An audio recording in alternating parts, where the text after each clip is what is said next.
Yes. Oh, look, we're live on air. Right, okay. Usual thing, good evening, everybody. It's the Phil and Sid show, and Steve, who's with us as well. If you give us just a couple of minutes, and we'll make sure everything is working, and we're all streaming properly. Otherwise, we'll spend the next 2 hours talking to ourselves. Right, let me just pop down. What we do anyway, isn't it? Well, yeah, there's that to it. Okay. So, right, Dun, dun, dun, yes. dun. Oh, look, we're live on it. Right. Usual thing, good evening, everybody. Right, okay, we are good. So what I'm going to do is I'm going to stop that though, because it might eat into my bandwidth. If I know how to. Oh yeah, I'll do that. Right, and for that. We are live, we are all good to go. Right, okay, fantastic. Yay, we're here again. Indeed. Good evening, everybody. Back again for another Tuesday night live show. Tonight we are actually joined by our esteemed team member, Mr. Stephen Sutcliffe, who you can see now. There's our Steve. Say good evening, Steve, to everyone. Hello, everyone. Hello, everyone. So we're going to leave it That's all right. Don't you worry. We're going to get him squirming very, very shortly with all your questions. Usual thing, guys. I know a lot of you have, haven't they, tonight? Yeah, page 3 already. Page 3 already. They posted up into the actual forum with all your questions, especially a lot over to Steve as well. So we'll be coming to Steve shortly to ask him what he's been up to this week. But first of all, as you can see, Sid, you've been very, very busy. Do you want to talk us through your train set? My train set. It's not my train set. It's a Metcalf single viaduct card kit. Basically, I've finished all my trucks up to a point where they're all glossed and varnished, ready for weathering.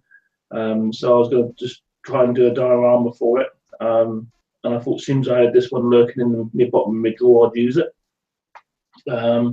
So yeah, the last 2.5, 3 days I've been sticking it together, and the only reason I think it's taken that long is purely for that waiting for the glue to dry. Right. But as you can see, it's up to the point where I can actually put stuff on it now. Very good. It's not a train that's on it. That is my 5 trucks. That is his 5 trucks on there. Although they're very close, so it doesn't look like a They train. are. They're all squished up. That's it. Be an ideal target, wouldn't they? That's it, yeah. Good bombing straight and run on that. Soft skin targets. Lovely.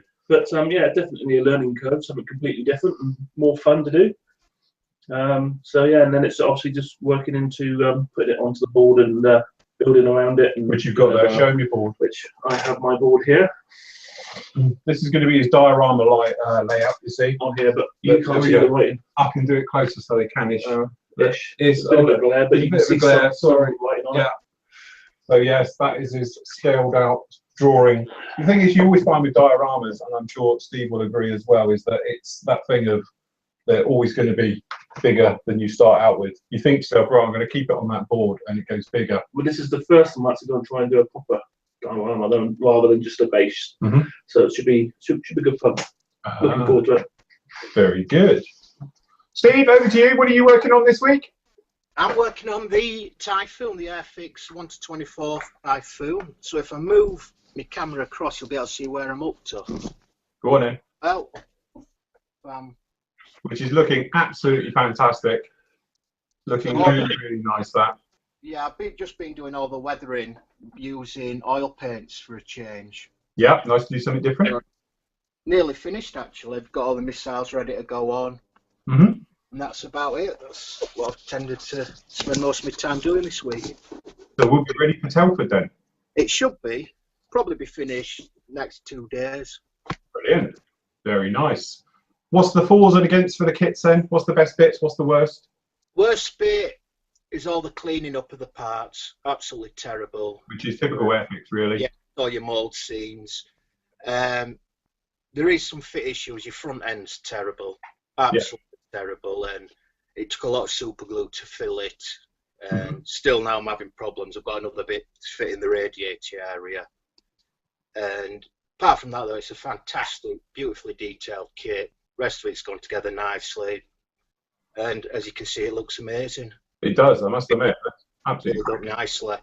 You know, and it's good because they've thrown quite a lot of options in there as well. So different slight changes in the variant and how you want the radiator, whether you want grills on it, and you get a choice of weapons. So yeah, it's well worth investing in. Brilliant. Very good.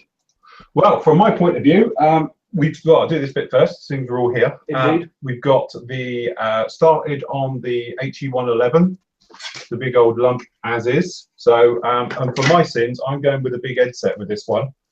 When they say big Ed set, they ain't kidding either. Normally, you don't get photo etch sheets this big. So the thing is, I said about it before, I'm all for photo etch for doing cockpits and stuff like that, because, you know, it's a cheaper kit, shall we say, so it is lacking in the detail. So you need something to really, and also because it's all glass at the front end to liven it up. So I've done that. So if you went for the internal set, which is this one, and the colour photo etch set, wherever it is, which is around here somewhere, we're done with it now, it's probably hidden. But anyway, it's, you know, relatively a cheap way of doing it. I've gone with the big Ed set, which what you actually get then is a complete new wheel well base in photo etch, and you get the Bombay for it, which is all very well, but you don't see the Bombay at all, because let's face it, it is just a shoebox, couple of holes in the belly. It doesn't even have particularly nice Bombay doors that hang open and all the rest of it to look in there. So it's one of those things, it's going to take forever to put it together, and you're never going to see it. But a lot of you have asked me about photo etch. My plan is to do the entire photo etch Bombay and everything as a way of showing the site how to use photo etch and all the rest of it. So Steve has given me a couple of tips in the past about doing photo etch, because obviously with him with the armour, which you can all grill him about shortly. So I'm going to be using a lot of that. So like Steve said about using paste to soldering paste. So I might give that a whirl with it as well, because I've used it before. I used it for various bits and pieces, little jobs, really, really good stuff, which Steve gave me the heads up on that one. Okay. So you can solder it together instead of supergluing it, which is very good, because it's got flux built in and you just run it down. So it's very good. So we're doing that and everything else. The Tonka is almost done. Ding, ding, ding. Ta-da. Ta-da. So it basically just needs putting together now. Got a little bit of weathering go on. Nav lights got to go on. Obviously unmasked, cockpit detail put in, and the rest of it put together. Just doing the thrust reverse the buckets with Alclad. Going to do some heat work on that to make it look like. But I have to say, you know, we're Revell City now. Really good kit. Possibly my kit of the year. You keep on saying that, then. Yeah, I know, because it's good and it's cheap. And also it's that money thing, isn't it? 17 quid? It's a bargain. Yeah, absolute bargain. Definitely. For the detail, you get it out of the box. You can build it right out of the box. Really good kit. Yeah, speaking to people, especially on Sunday, we were discussing it. So hopefully the F3 version will be out soon-ish next year, and certainly we're looking forward to the GR4 version. So hopefully they'll be out pretty soonish, and we can all go for it like that. So you have your own squadron soon. Well, I'm about doing many more of them. Got lots of other kits to get on with and do, as we know. But certainly from my point of view, that's what we're up to this week. So from mine, I'm working through this week. I'll get the Tonka finished off this week as well. And hopefully I might even get this together, minus the photo etch bits, which I'm going to do as a separate and work its way through and everything else like that. So there we go. That's our weeks so far. New studio lights are in. Are you enjoying the coolness? Although you seem to be hot. Although I must admit, we just turned the heating off. Yeah. Well, plus I had chips before we got here. Well, yeah, we did have fish and chips. Yes, very good. But the new studio lights, so they yeah. Which I must admit, it's amazing. They are what, quarter of the size of the old ones? If that. They're tiny little things, but they are 1,200 LEDs. You can't stare looking at them. No, you can't. And I've got extra filters on them as well. That's the only thing, is they are a bit bright for the old eyes. And I've got 2 more to go up yet when this all goes up at the end of the week. So there's going to be 4 of them. So there'll be no hiding. Definitely no hiding. It will show off all the work. You even adjusted the camera to make sure I was in tonight. I did. I moved it more around for you. So, because, you know, it's a shame you can't edit Steve in here. But Steve in the middle. Steve in the middle. We have to keep cutting to him. And there he is. Oh, look, there he is. Bless you. Right, okay. So, do you want to start with some questions and then we can work through all of us? Okie dokie. Right, so Yazin has put, hi there, gents. Looking forward to tonight's show. First of all, have the lights arrived yet? Yes, they're here. They're not up. The rig's going at end of the week. Second is half mask respirators. What do you use? Would you use a single cartridge mask? Be suitable? I noticed Phil has one. Do you have any difficulty breathing through it? What filters do you use? Right, well, you can start. We'll do all 3 of us tonight. Yeah, but I don't. I'm don't? naughty because I don't. Because I've got a window right by where I spray. Yeah. I have my window fully open. Right. And the little fan that I have got, so I pop through it as well. Mhm. So yeah, to be honest, I don't use a mask. Ah, So right. I am being a bit naughty, but I've got a window fully open right beside, literally right beside me. I'm almost So you're blowing spraying it out the window, basically. Yeah, I'm almost spraying out the window, so while it's open. Very good. So Right, Steve, what do you use for respirators? I do use a respirator, but it's been pinched for DIY purposes. But I've right above where I am now, I've got a Velux window. And I've also got my extract unit next to me, so it draws the fresh air straight through. So it's quite good that way. Brilliant job. And for me, well, as you know, I've got two smaller extraction units, which normally when I'm filming you guys goes at the end here. I've also got this bad boy at the back, and as you will testify, I do have all three running. you certainly do. When I'm doing so, if I'm shooting this way, it's almost shooting it out, and then it goes out, and then through that one and out the house. I have got this one as well, but to be honest, I don't tend to use it. I used to, when I used to do videos and all the rest of it. I tend to use this one, if I'm honest, if I'm sanding resin, i.e. when I was doing that monster, doing the Star Destroyer, there's so much resin dust flying everywhere. I filled up the filter systems on those ones down there. That's just generally. So I was using a respirator as well. Good. But as I say, mine's just the normal one. Nothing flash. It's not like those mass things you get if you're like, biohazard walls. I'm assuming that's with normal standard filters. Yeah, just the filters that came with it, which I don't know if there's a particular micron count and everything else like that. Okay. Weld marks. So this also I think would be up Steve's. So Steve, over to Steve on this one then. Yeah, I did put it down in his thread that he started, but best for weld seams is using either stretch sprue or just a piece of plastic rod. Stick it to your model and then start putting loads of diagonal scores in it with a knife. Then when you put your glue on, it gets right down into the plastic and helps speed up melting it. And then it's just a matter of adding glue and shaping it how you want with your scalpel. Very good. Lovely. Brilliant. Nice one. Okie dokie. Next. Okay, next one is Wayne. Good evening, Wayne. 3. Hi, Phil and Sid and Steve. Looking forward to another great show. Phil, will you have a couple of models dressed up as new Flory girls at Telford? If not, maybe Sid can help. Well, this is it. We're going to get Sid in a wig to walk around there.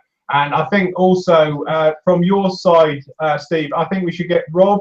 Perhaps he'll wear a wig and all definitely. the gear and walk around Telford as a Flory Models girl. Yeah, he's the pretty boy. Yeah, he's the pretty boy of the group, isn't he? So I think we could definitely do that. It would work really, really well. So yeah, apart from that, the girls will be there this year. We've got obviously Mel's going to be there and her lot. So it'll be really goody like that. And then Wayne's put at the bottom of it, put Haribos in a bowl because it makes too much noise for the wrapping rustling. Oh, but unfortunately, Mel somebody's ate eating them. Mel's eating them. So he's eating all the Haribos. Bless her. Peter, come at 4. Evening, gents. What's the daftest injury you've suffered whilst modelling? Right, Steve can start that one. Daftest injury. I super glued my hair to the bench when I dropped a part on the floor. Your hair? I went to get up, hair was stuck because I had a little pile of super glue. Yeah. Putting that. So as I leant down picking a piece up, my hair went into it, and then when I went to lift up, my hair brought up the cutting mat. And I've also stuck my thumb to a piece of resin, and when I removed it, took my thumbprint off with it, and that's it. right time to sand your skin off apart. At least you don't have to hide from your fingerprint now. Yeah, that's it. It's got no fingerprints on his thumb anymore. So go on then, what's yours? I don't know. The only thing that actually jumps in my head is hitting my head on the table. As again, bent down to pick something up. As I come back up, whack my head on the thing, just everything went flying. Yeah. And that's about as much as obviously obvious cuts and grazes as you do when you're playing with the knives, but apart from that, nothing majorly silly. Well, mine is purely because I am a klutz when it comes to knives, to the point where it's amazing I've still got fingers. So that's why I do use disposables. I use this type because if I had it, like, it scares the crap out of me when you're dealing with those scalpels, and it's like, it's like watching car crash TV. Well, all of mine are broken now, so I've bought myself one of those now. That's it. But that's why, I can't do much damage when it's only got like, cut the mill, 5 mil hanging at the end. There's not much I can kill myself with that. My worst one is the one you lot all know, is where I actually, I had a pair of scissors cutting that cardboard, and I cut the skin between the webbing between my fingers, with a big pair of scissors. And then, because it was on camera, I thought, like, man up, innit? So I put a bit of super glue on it. And then what you didn't see afterwards when I cut away was I actually squirted kicker in there. And that was one of those biblical type of events in your life. Won't do again? No, because it was even crackling and smoke coming off where it reacted that well. I might as well just stuck my hand in a blast furnace. That's what it felt like. Although there is no scars, so it does work very well. I'm scar-free there. Apart from your arm as well, when you start your Well, yeah, table. I've still got the small scar from that one where it was like, you know, but say from a pain point of view, that is definitely the one. Because not only did I cut myself open, which was pretty bad, and it was a proper good slice, to then sticking, you know, super glue in a cut, which is what I do for everything. I'm very much, you know, Rambo me. Come along here, just glue that together. You know, but I'm one of these people. I'm a complete wuss. So if I cut my finger on something, I won't look at it. I just hold it, put a bit of super glue in, and then that'll do. Because if I open it up and it suddenly opens big, I'll be like, oh my god, I'll faint and pass out or Pass something. out on the floor. Yeah, that's it. Peter's put, I've cut myself loads of times and stabbed myself with drill bits and bits of brass, but my all-time best was when I'd been beavering away at my modelling desk for some time. I was really pleased with my efforts, so as I got up, I patted my thighs as a well done, forgot I was holding a scalpel at the time and stabbed myself in the leg. Stick yourself in the leg. Different.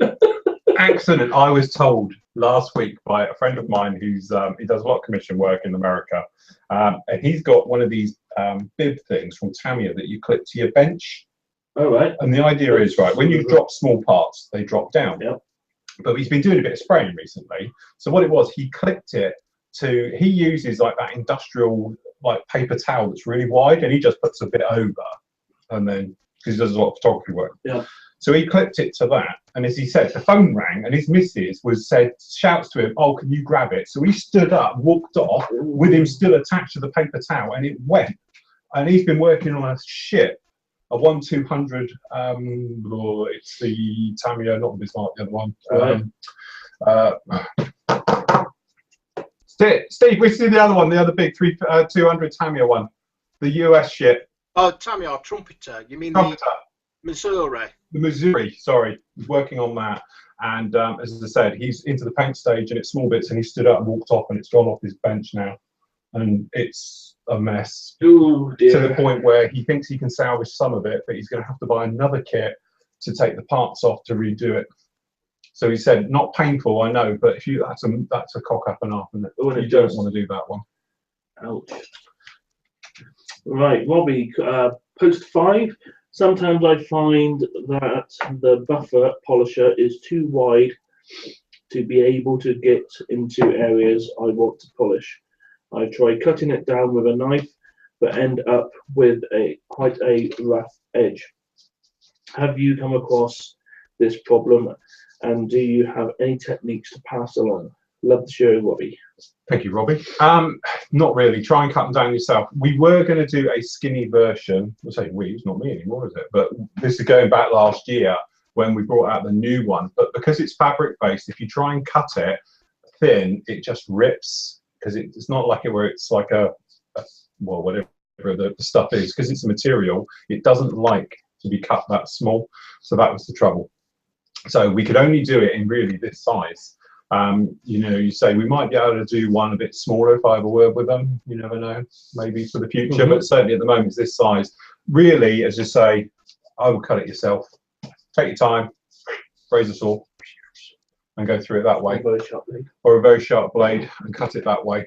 But there's no real easy ones for that. But as you say, I tend to just angle mine. I come in from an angle and go in that way and then that way, you know. So I haven't got a bit here to show, but if I was doing something like this, I'll come in from an angle and go up to an edge like that, then I'll come in from the other side and go that way, and just polish it up like that. Okie dokie. Stephen, post 6. Hi, Phil and Sid. Enjoying the shows. Usually have to watch them later at work as our home broadband is like dial-up. with regards to comments last week about paint mixing and acrylics especially, I had a love-hate relationship with them in beginning. As Phil mentioned, gunging up your airbrush, Yeah, going up. etc. This is extra acrylic stuff, Yeah. yeah? I followed a recommendation of just using the Maker's thinners and now love them. I do that with all my paints now, and touch wood have not had any issues. Another thing I do is mix externally in a small measuring cup and then add it to the paint cup. That way I find if there is any issues, I can just bin it and start over again without having to strip the airbrush down. I think it is the way to go when starting out, at least until you have worked out what paints and thinners work for you. Carry on with the great work. Yeah, I think, you know, Steve, thinners, what's your recommendations? Do you have a particular favourite you'll stick to? I use Tamiya, self-leveling Mr. Colour thinners, or Vallejo's new formula thinners. Yeah. Them three, you should get through every paint going. Yeah, which is basically what I do. I think the big trouble with the extra acrylic stuff is that thing, though, is that you have to treat it in a certain way. And as I say, don't try and thin that stuff, I think, with lacquer thinners. It doesn't like it. I think it tends to tar. But if you over thin it, you can thin anything. You know, you just have to add a lot more thinners to it. But what's your thinner of choice? Again, Tamiya. I do have a bit of the Vallejo because I recently bought up some of their paints. But again, at the moment, because I use Tamiya paints most of the time, I've been using Tamiya thinners. So, yeah. But yeah, I think you can't really go wrong with using their own thinner, isn't it? Let's face it, it's designed to use it. It's what it's there for. And if you're like me and I only use 3 types of paint, technically, I've got 3 types of thinner. So, you know. I must admit, I was tempted. I was going to try and get hold of your thinners. That's the self-leveling one. Yeah. But the website that I went to had sold out. Was that Models I'll Go? Yeah. Yeah. MDC do it in the UK as well. I don't know if they've got me, but yeah, so I just have to wait now. Because if I get it all from one place, then it saves on postage and all sorts. Then. Well, yeah, it does get expensive because it's things that can't go through. But Telford's coming soon, so exactly. I'll save you pennies for that. Save your money for Telford. Right. So Toby quotes or post 7. Hey, you guys. Look forward to tonight's show. Got a request, please. Can Phil please do a video tutorial series or helpful tip video on photo etch? Ta-da! Watch your space. What I'll do is I will over video, as I call it, where I just video everything. Then I'll edit it separately, perhaps, so I do the video builds. Because obviously, I don't want you getting bored to death with the video builds. And me spending 2 shows doing an entire thing on photo etch. So what I'll do is I will record everything during the build of these Bombays and show you the different techniques for doing it, for using photo etch and bending it, gluing it together, and everything else like that. But the Bombay is a complete separate lump that goes in it, so you should be able to do it. Okay, so you put it together and then a standalone type thing. Yeah, good. I know you have some photo etch going on in some builds, but would be great to see a beginner's video showing the basic tools for something like an Edard Profi Pack build, and then move into a more advanced photo etch builds and the sorts of tools needed to do that. Yes, guys. Very true. I did have that. Honestly, he's not disappearing under the table this time. He's No, looking for honestly, I'm something. here. It's just I have got a photo etch flame here somewhere. He's looking But for I've lost something. it. Sorry, John. Right, while he's talking. hunting around the room, we're going to post 8, which is Mark. Hi, Phil, Sid, and Armour God Steve. That is the Armour God. He's known as a god. There's our Armour God. Everyone bow. Oh, bless. Yes, definitely. I will begin watching covertly from work tonight, which is mean I'm getting quite good at lip reading. Yeah, good luck with me reading out then.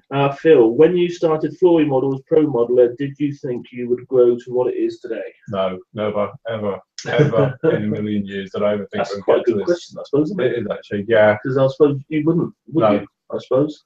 No, when I started this out, the whole idea was just to give something back. It was like a bucket thing, you know. And so I had a bit of a sort of near-death experience, and it was that thing of lying in the hospital bed, and it was like, "Where we go now?" Who's going to remember Yeah, me? no one's going to remember me. I'm going to be on a park bench somewhere, aren't So I'm I? going to be remembered as Sid and Phil. Yeah, it'll be remembered as the Sid and Phil show now. Or Big Bird. Yeah, yeah, that's it, Big Bird. But no, yeah, it was just one of those things. Originally, it's just I wanted to give something back as I was doing what my career was, which was commission work. And I did commission work. It was my full-time job, and you know, it's my only source of income. So I thought, you know, if I can do a few videos on the side, and luckily the people who I was doing commission work didn't mind me, you know, airing it and all the rest of it. So it gave me that ability to do it. But as you say, things changed and took over until it's become my entire life, and I don't do commissions anymore, purely because I haven't got time. So yes, in a nutshell, no, I just never thought we'd get to the size we are now. I suppose it's good as well that you haven't actually grown bored of it as well. I must admit, this morning was a classic example. I came down here at 8 o'clock and jumped into doing this, and it was one of those, you know, I still had that little bit of a buzz starting a new kit, you know, got one almost out of the way and everything else, and it was like, gonna get on today. And I must admit, I've been in here all day and just pottering on and all the rest of it, offloaded the cameras and did a little bit of editing and the various bits and pieces, and it was just a case of, you know, still get that little bit of a buzz. Good. And I still have that thing, I look at the stash and I'm like, can't wait to do that, can't wait to do that. So, but yeah, especially with recent events and the company changes and that, Yeah. it's really You sort know of now that you've relit got my that fire. chance Yeah, of that's it. doing it. Right, question for Steve. Oh, right, over to Steve. So, Yeah. Steve God, is it possible for one of your future builds to explain about constructing metal tracks?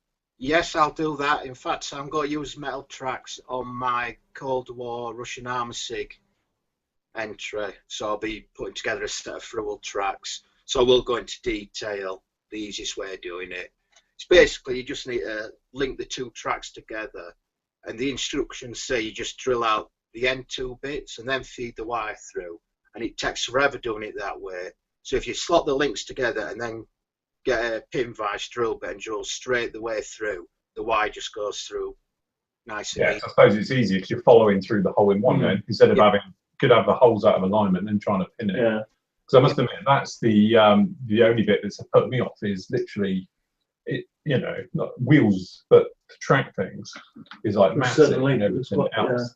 Yeah, they're quicker to do metal links and plastic links where you have 3 or 4 parts to each link, or even a normal set of individual track links, because by the time you've come off the sprue, you know, you're looking 4 cuts, then you have to clean up them 4 parts, and it just takes all night to do. So metal links are definitely the way to go, and I'll be using them a lot more from now on. So I'll definitely make a point of showing you how I do it and try and get some really good photos. Yeah, brilliant job. Also, do you have to clean up, because obviously I've only ever used metal tracks once. Do you have to do any clean up to them? Do you get like flash and that, like from white metal and stuff? No, only the smallest amount, but no, not really. Oh, that's all right then. Very much. Brilliant, because you get the nice sag with them, don't you? You do. That's the thing, the nice scale effect, rather than rubber ones. And then it's good to stick them in some burnishing fluid, so you do get that actual rusty appearance. And whose burnishing fluid do you use? It's that Uchi van der Oosten, and also because they bottle up, I believe, the stuff you've got in your hand AK. Hold on, they can't see that. Yeah. So you can use that, but it's the same stuff. And Yeah. you just soak your tracks, I think, in malt vinegar or a vinegar first, Yeah. then put it in the solution and just leave it longer than what the instructions say, and it does eventually give you a nice rust colour. But you do need to use the acid first, just to Etch into it. take a kind of the ox, whatever they call it, off the surface of it, and it works a treat. Have you ever overdone it and then, you know, come back and it's eaten it away? No. Oh, so it's just me then who left. I did it with railings on a ship once, and I left it in some fluid overnight. And I came back the next morning, lifted it out, and it gone. It just eaten it completely away. So, all right. The instructions usually say you leave it for about 5-10 minutes, but I've left it up for an hour before today. Oh. So the bit where I left it in overnight was probably a little bit too long. Yeah. Oops. Whoops. I did. I came down into the pot there, and I came down. I lifted it out, and it should have been this long, and it's just like cut off. It looked like acid just hit off at the bottom. Oops. Ian Smith. Post Evening, Ian. 9. Good evening, lads. I've been watching from work this afternoon here in Montreal. Phil, now you will be doing more videos each week. Will you be putting up all 3 videos on Fridays, or will you putting them up during the week? Say like one Monday, one Wednesday, and one Friday. Yeah, to be honest, obviously, what I intend to do, this is my first proper week through this. I'm going to do another day on the actual the Hind, which will give me enough then to turn into a show. And then I'm going to start on something else, my mystery object, which I'm going to start on Thursday. And then what I'll do is by next week, what will happen is as soon as I've edited it, I'm going to put it up. I'll probably leave a gap, so I don't want to obviously spoil you lot too much. So what I will probably end up doing is you're probably going to get one Monday, Wednesday, and Friday. But that is my goal now, is to do 3 a week, 3 parts a week. So between this and the new show, so that'll be like an hour and a half. We do this for like 3 hours. Then the new show's like an hour. So yeah, so you have to spend like 8 hours a week with me. Oh. Well, that's the plan. That's the plan anyway. Can you cope with me for 8 hours a week? Well, this is it. Yeah, that's the trouble. Post 10 from Mike. Hello, the Haribo kids. That's us. Yeah, unfortunately we got none tonight though, because Mel's eating them Mel's all. eating them all.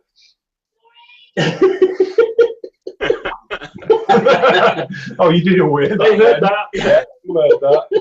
I'm loving the shows. You two are close to becoming an institution like Hinge and Bracket. Oh well, we're going to get the outfits. We'll do that for the Christmas special. Why not? And we'll get everyone in, Steve and the team and everything else. We'll cut to everybody. Definitely. All dressed up. See behind us. Right, my question for you both today is: what was the first model that you both built? Mine was the trusty Airfix Spitfire. Oh. Go on, then you go first because he's not looking. Oh, mine. Oh, the helicopter's about to start, Phil. So. Oh, all right. So if it gets a bit noisy, this is where Steve's computer fires up to life, and it sounds like a gas turbine. So right, go on in, Steve. You're live. What was your first model? First model, going back to when I was a kid, must have been one of Tamiya's dinosaurs. Oh yeah. I remember doing. I think it was Tyrannosaurus Rex. That's right. Yeah. I remember doing that. I'll tell you what. That's just reminded me. It's I built that as well, and it must have been. They're the only kits I can think of who had them out. Would have been that one as well. I think it might be the Triceratops I built. Yeah. Or the Stegosaurus, I think they I had a wooden dinosaur before, not a kit dinosaur bit. Oh, yeah, they do them. Yeah, they very good ones as well. Might be very old, but some of them. So yeah, so that was your first ever build then. That's what I can remember. Yeah. So what was your first plane build? First plane. Well, nearest into a plane would have been the space shuttle. Oh yeah. And then after that, I know I built the Lancaster as a kid.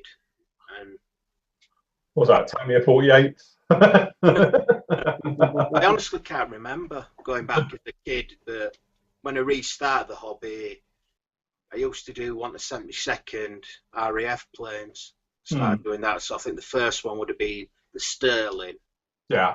Then I did the Sunderland, and then it would have been the Lancaster again. Yeah. I remember doing that. They were awful, absolutely awful. Hey, thank God they've retooled. Some of them. But my builds were awful. They looked No, right.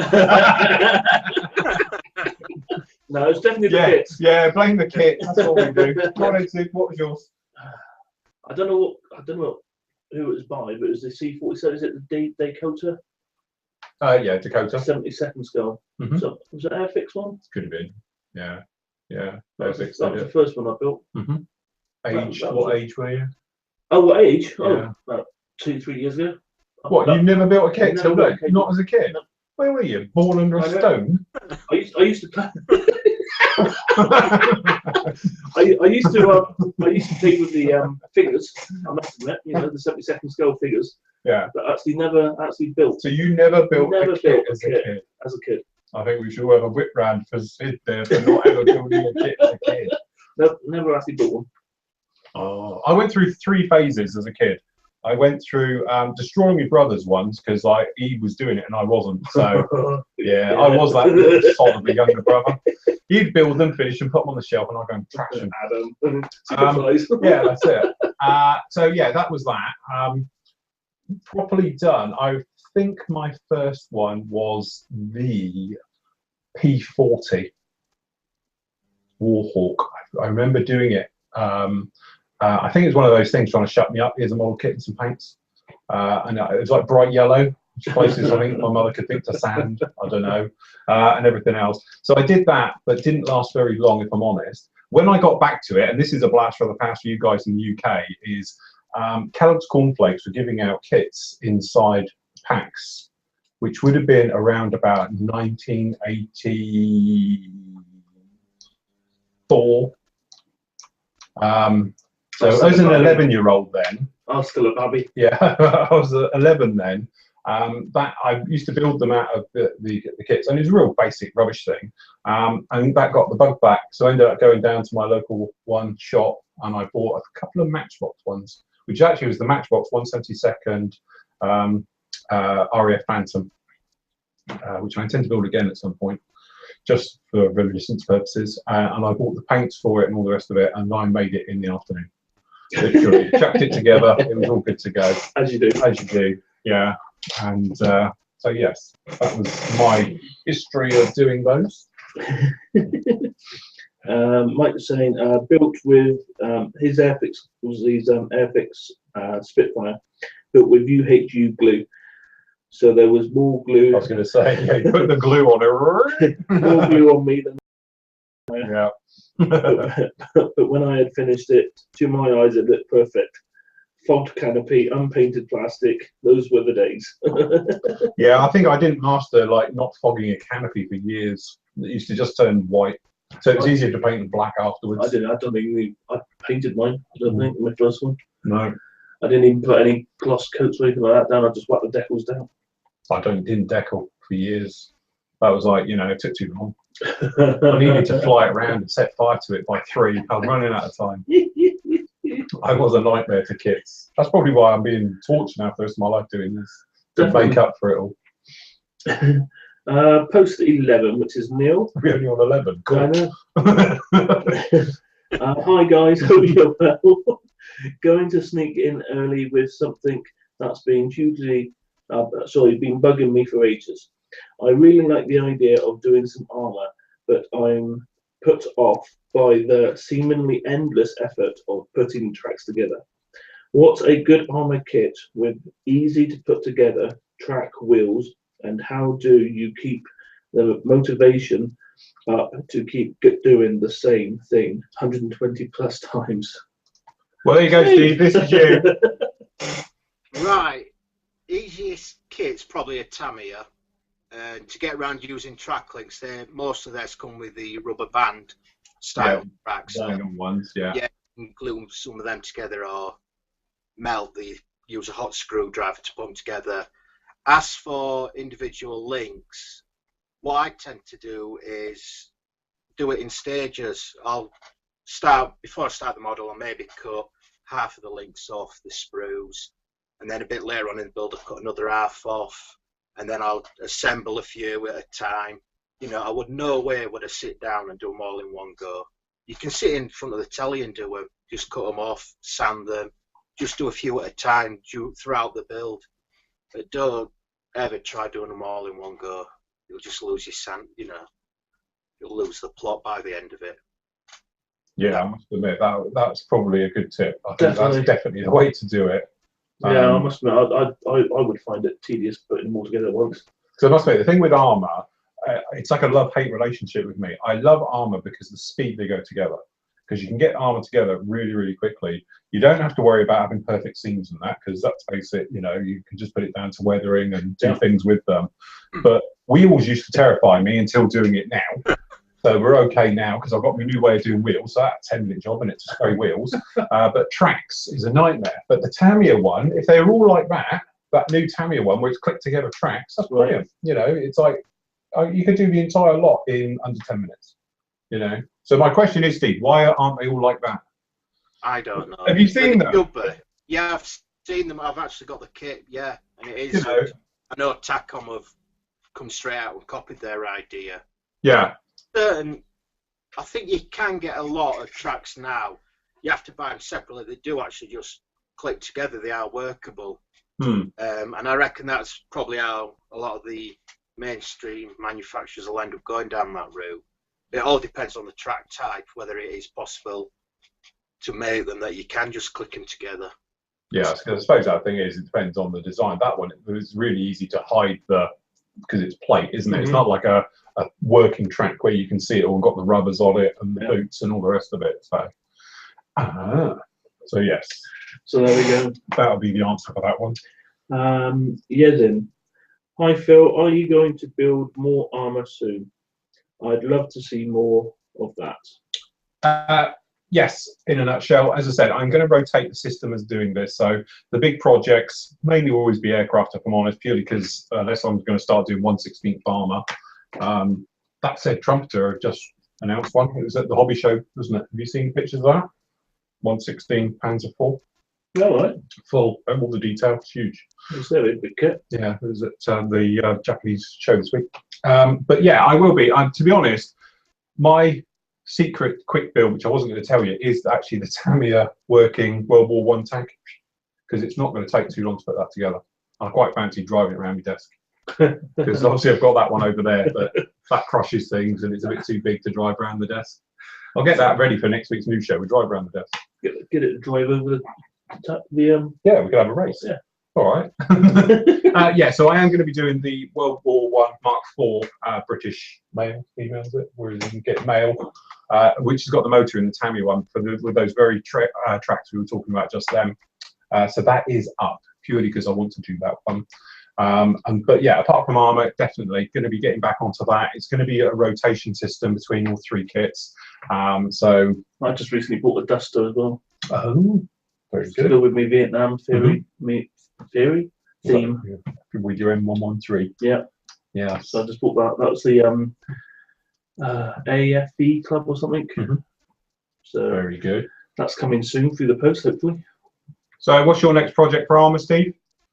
For armor, I've got to do the T62 for the Cold War SIG. And then the next one after that, I'll probably got to do the US Marines mine clearance Abrams. It's a company Abrams tank. Yeah. And it's the assault breach vehicle where you take the turret off and it fires a rocket, and on the end of this rocket there's a long string of explosives. And they use it to go through minefields, through buildings, you name it, just destroys anything. So I'll make a version and make that as my next one. Cool beans. Yeah, like it. I like that. I was saying it looks like it fires a dustbin, doesn't it? But it looks like it shot a dustbin and then it lands the other side and it blows up anything between that and it. Very clever stuff. Still with Yazin, should a beginner build many cheap models, or should he go on to more expensive ones after a couple of cheap builds? Yeah, I'm a great believer in, obviously it depends on your budget. If you can afford mass quality kits, then go with those, good quality kit. Because obviously, if you're fighting a kit because it's crap all the way, you're not going to enjoy it particularly, and you're having to do jobs which perhaps normally you wouldn't have to do, like big, huge sink marks and stuff. Well, obviously, if you've got a better kit, you're not going to have those. As I say, if you can only afford the cheaper kits, then obviously, you're in that price range, you can work with it. And it's a bit like scale. People can't afford big scale kits because perhaps they haven't got the room or the money to do it. So they do smaller ones. I suppose as well, going for the cheaper option as well, and having to deal with sink marks and stuff like that as well. I suppose you get used to dealing with them so that when eventually you do go on to another course, you don't realise that actually, you've got it off to a hat now, so you don't have to worry about it. No, that's right. That is very true. So, I would say it's always nice to have kits you don't care so much about, so you'll try new things. I know I've got things like Buster and stuff like that, where perhaps I'll try a new technique or something else on it because it doesn't matter if it goes wrong. But sometimes it's nice to have a kit and just try something new, perhaps, because it may be a situation. I'm a great believer in what works perhaps for me, and I show you guys, and I might turn around and say, oh, you just do it this way. Yeah, I know for a fact it doesn't work for everybody. So they might just say, yeah, well, I don't do it that way, I do it this way, and it works for them. And it's a bit like airbrushing, you know, you get people do it one way, you get other people do it the other, and whatever works for you.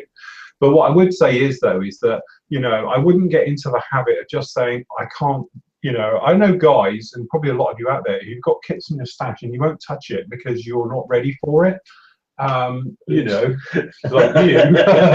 I would say give it a go because, you know, as long as you can take something away with each build and you've learned from it, you know, as we said, there's nothing that can't be fixed during the build. You know, literally, there's nothing you can do to a model short of setting fire to it that you can't fix. Even if you make a hash of an area, you can always go back, even at a later date, and repaint the entire model if you're into the painting scene. You know, and you're up to that, strip it back and start again. But sometimes I will just literally, I'm going to have a go at something and we'll see if it works. The classic example is that I know so many different techniques now. I find myself forgetting about one because I do something all the time. And the Hind was a classic where I went back and airbrushed it. We're using airbrush cleaner to scrub it back, which is something I haven't done for years because it's one of those forgotten techniques. And now I'm thinking, I must get back to do that. And to be honest, the Tornado is going to get a go at it, you know, because it worked really well for me, and it's sort of come back into my box of tricks that I use all the time. So I would say get the basics down with some cheap kits and then have a go at something a little bit nicer. Just take your time with it. You know, if you find yourself you're having trouble, shout on the forum. You know, everyone can help out and get you going again. Indeed. Post 13.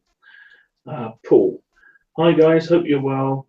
If you happen to do requests for kit reviews, would be great to see the Eduard Coffee Pack edition of the Sherman M4A1 35th kit. Looks fantastic. Will be on my Christmas list and will consider to do this kit on the Sherman build next year. Where's this Profi Pack? Is that the Eduard's? Eduard. I didn't know Eduard did Profi Pack. Yeah, yeah, go on, Pete. What they've done is rebox the Tasker kits. Ah, right, got you. So, you know, straight away it's a fantastic kit. Yeah. With their putting their bits and pieces and you're on a winner. So that's all you can be said on that, really. So it's a normal standard kit with all the Photorex bits. Yeah, so yeah. Well, I'll tell you what I do. I will get it because me and Steve were speaking with the rest of the team a couple of weeks ago, and we are doing a Sherman SIG. I do believe, aren't we, Steve? Yes. For next year, which I do have my bit of paper here somewhere. Here it is. Looking at my bit of paper, we are doing a Sherman SIG, which is Sherman's Might, which is the 12th of September until January the 6th next year. So, all right, what a year. But I will get the kit in so we can review it. So when I do come to do it in September next year, I will have the kit. Or you could build two. Or I could build two, but one for starters, and then one to an enhanced build. Well, yeah, true. But I intend to do a bit of armour for conflict through the Middle Ages. So I'm just giving you more work to do. So I know what you're doing. So by the time I work my way through all of this lot, which, you know, and I know I still haven't put it on the site, I will do. Have you not done that yet? No, I haven't. I know. I need to have a morning doing the forum and site and that. But I will put up the group build jobby so you can print it off in all its glorious colour. Awesome. Post 14 still. Colin. Hi Phil and Sid. Love the live shows. Tuesday nights will never be the same. Can you possibly do a tutorial on soldering photo etch? As I have got the daunting job of some flight path sets to make. All the best, Colin. PS. Has the puppy started chewing the house yet? No, we're very lucky with the puppy. Hopefully the camera can see that. Look at that, it's looking in. Quick Sid, don't smile, you'll put it off. This is the stuff that Steve said to use, and it is great stuff because it's got flux built into it, very heavy. It's got flux built into it, so all you do, add heat, it melts, flows, and it's lovely. So it's a paste? It is a paste. And you just put it on the joint? Yes. and a bit of heat. Yes. Steve, you've used it a lot, haven't you? Yeah, it's good if you're using, the large structural parts. Yeah. One problem you have to be careful of, if you apply too much heat, it just goes straight across the photo etch and it'll undo a previous solder seam that you've done.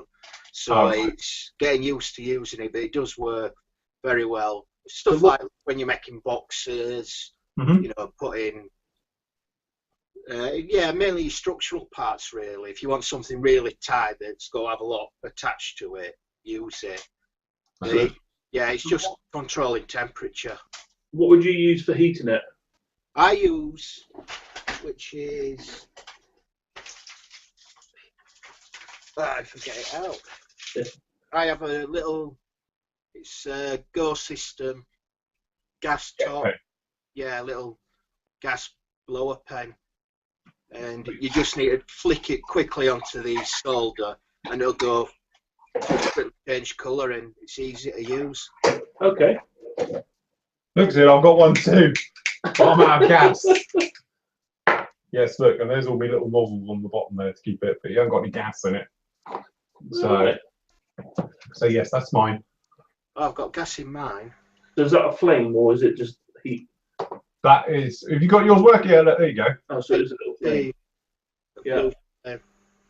And you just flick it on, and it takes less than a second, and I think the paste dark grey, and it'll quickly turn silver in less than a second, and then you take your heat off. All right, okay.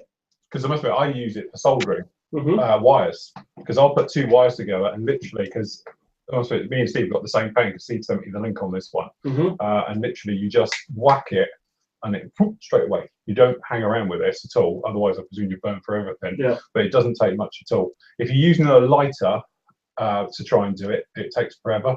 But one of these bad boys, and you're good to go. But because Steve, you sent me the link on this one, Steve. How much were they? Can you remember? They're not a lot less than a tenner. Yeah. The one I use.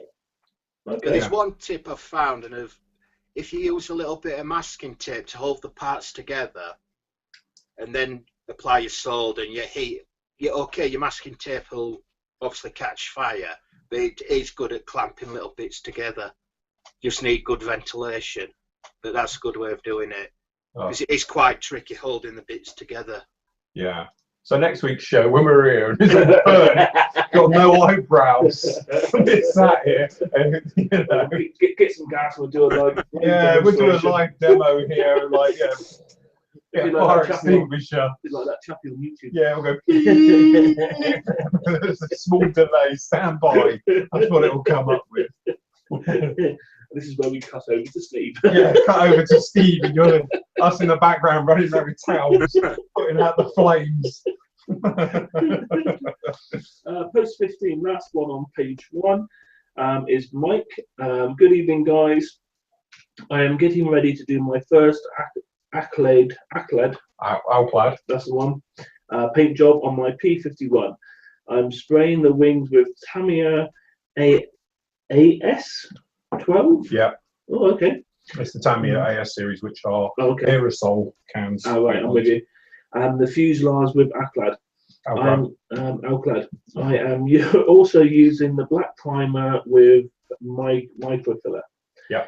I need all the help I can get. Can Phil give me a quick run through on painting and sealing Alclad? Also, I am painting the invasion stripes with the Tamiya paint. If the Alclad is properly cured, can the stripes be painted over the finish without any problems? Yes, you can, doing it backwards. You can paint over it, but the trouble is you can't mask over it because Alclad hates being masked over. It peels off and does its thing. If I would make a recommendation, do your invasion stripes first, mask them off completely, then put your black primer over the rest of it. Yeah. The microfiber stuff is very good. Make sure it's totally dried off. Any imperfections you've got in that black finish will show through, because don't forget, we spoke about this on previous shows. Alclad isn't like painting, it's more like plating. So any imperfections you can see through your black primer will show through tenfold with using your Alclad. Spraying Alclad's relatively straightforward.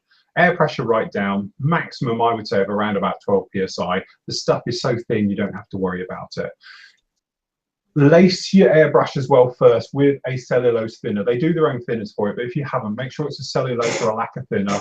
Put it through your airbrush, especially if you've had acrylics going through it before. Make sure it's totally clean. Swill it through, blow it through. When you're all happy, then come along and then literally very light coats, building it up very nicely over it. If you get clouding effect, go away from it, okay, and then come back and give it some coats afterwards, because if you flood it too much, it doesn't sort of self-level properly. And the other thing as well, if you get cloudiness into it, it could be a contamination in the actual alclad itself or from your airbrush down by the nozzle area and everything else. So you want it to go down in very nice light layers and build them up. So you can go over it coat after coat, because you're never going to fill anything with it because it's just so thin. But it is definitely a patience thing. Don't grab it with your hand afterwards because you'll wear through it. So if you have got some soft gloves, always do it with kid gloves, as we call it, afterwards, purely, otherwise you're going to rub right the way through it. Sealing it, if you can, get hold of some, I love the Model Master Metallizer, of which I have got half a bottle of it now, donated to me. Use that because that won't change the finish so much. If you want a nice high gloss finish, then you're going to have to hand paint it with a gloss. And that would be my recommendation to it. Steve, would you add anything to that? No, I think you covered all of it. Oh, yeah, you just bottled that one. Right.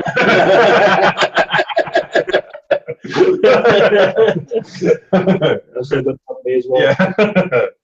But yeah, alclad, it's just that thing. I am going to be doing a special on new metal finishes shortly, towards Christmas. I think we spoke about this before. Yeah. I have got a plan to do something, and we'll talk about different ways of doing it. The other thing as well, we spoke about Rub and Buff. Well, apparently AK Interactive, or whatever they're calling themselves this week, they now do a version of it. Okay. So I have got some on order. So I'll be rubbing and buffing like a good one. Rubbing and buff. I'll be rubbing and buffing and seeing what's going on with those. Lovely. Post 16, Andreas. Hi, Sid and Phil and Sid. Phil, did you have any chance to test the Valero primer with it drying faster, adding the Future Clear? I haven't actually. I don't have a mass trouble with it drying. I can get the stuff to dry relatively quickly anyway, unless you've got it really, really thick. I can get it handleable in around about 10 minutes.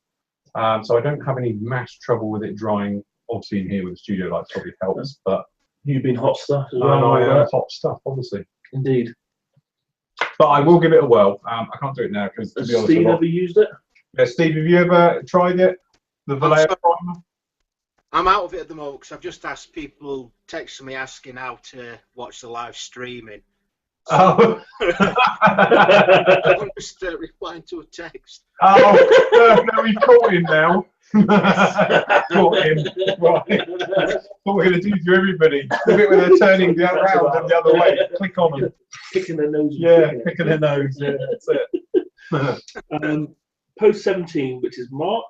Hi guys, loving the live shows. My question is about spray booths.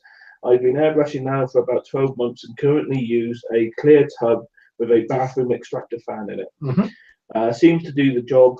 What do you think of the booths available on eBay for under £100? Yeah, we've covered this if you have a look on the site, we've got various reviews where I've reviewed that one, the others and everything else. Obviously budget. I'm never going to tell people to go out and spend more money than they've actually got. It's better to have something than nothing. Two things. A spray booth will automatically cut down all the dust in your home. Trust me. So that's why I was saying your partner will love you for it. Indeed. It's the biggest thing I found. And the amount of airbrushing I do in here, we have courses and sometimes we have 4 people spraying a lot. You know, you've been here when we've been doing it. It gets, even my lot have trouble. Dusty. And we don't really have a dust problem in here at all. But the cheaper ones, let's just say you're talking about draw rate. It's all about how much physical air it can shift in a minute. Because you want it to be the situation when you're spraying your air pressure, your airbrush at it, you want it to be sucked in. You don't want it to be hitting it, bouncing off, and it sort of, you know, coming round and going back in and drying. It's got to pull everything you fire it out. And don't forget, a spray booth's only as good as you pointing at it when you're spraying. So there's no point having your booth here and you're spraying here. It ain't going to work. You need to be spraying right at it. And that way, the airflow's pulling it that way as well. Everything just goes straight in. You'll get minimal out. That way, you can get away with a relatively low draw rate. The difference is, my big one back here, when it gets a bit foggy in here, perhaps I'm filming with you guys and things like that, I'll turn it on when I've cut off the cameras because it's quite noisy. I can clear this room in literally under a minute. And that includes with Alclads, which quite frankly stink.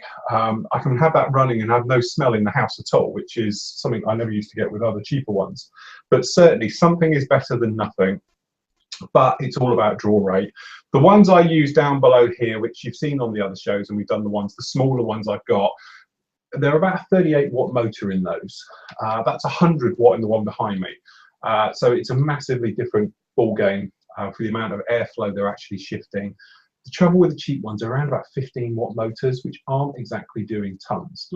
But if that's what you can afford, by all means, buy it, because you will notice the difference. And obviously from a health point of view.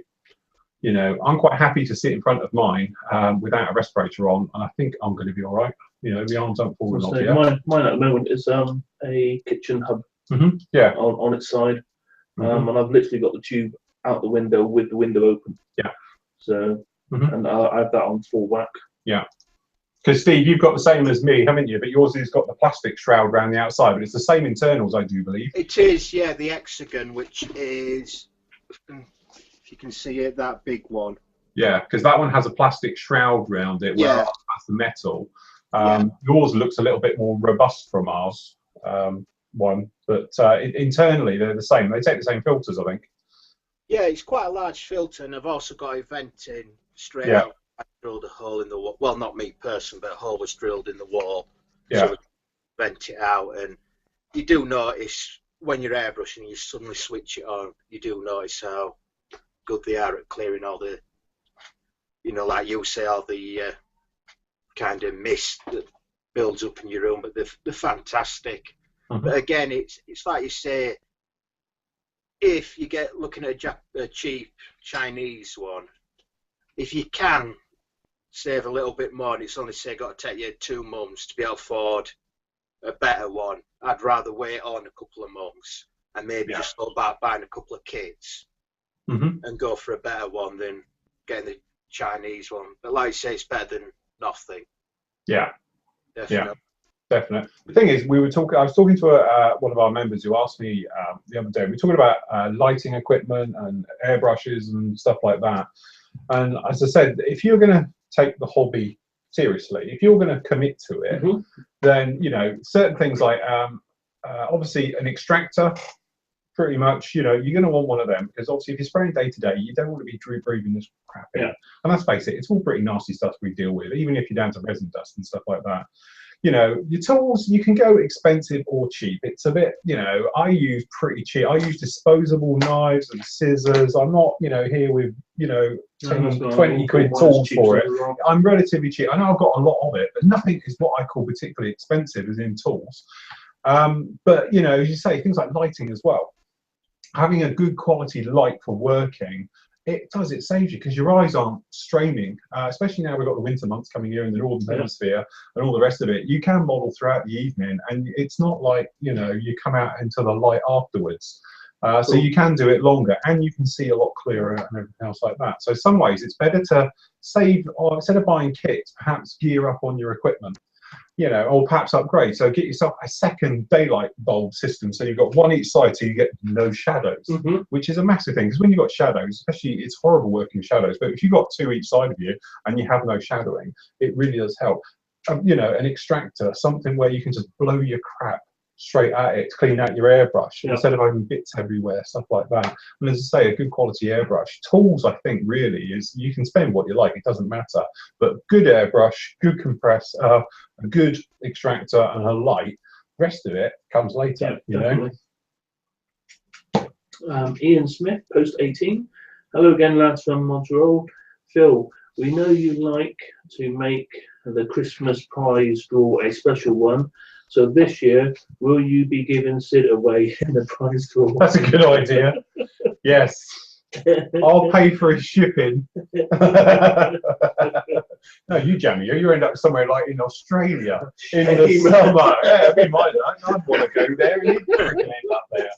So, That's quite a yes. good idea then. Yes, that's all right. We'll have to start our world tour. So we can start travelling around the world doing this. We'd be like an idiot abroad. Idiots. Yeah, idiots abroad. Modelling idiots abroad. On their little blue bus. Yeah, that's it.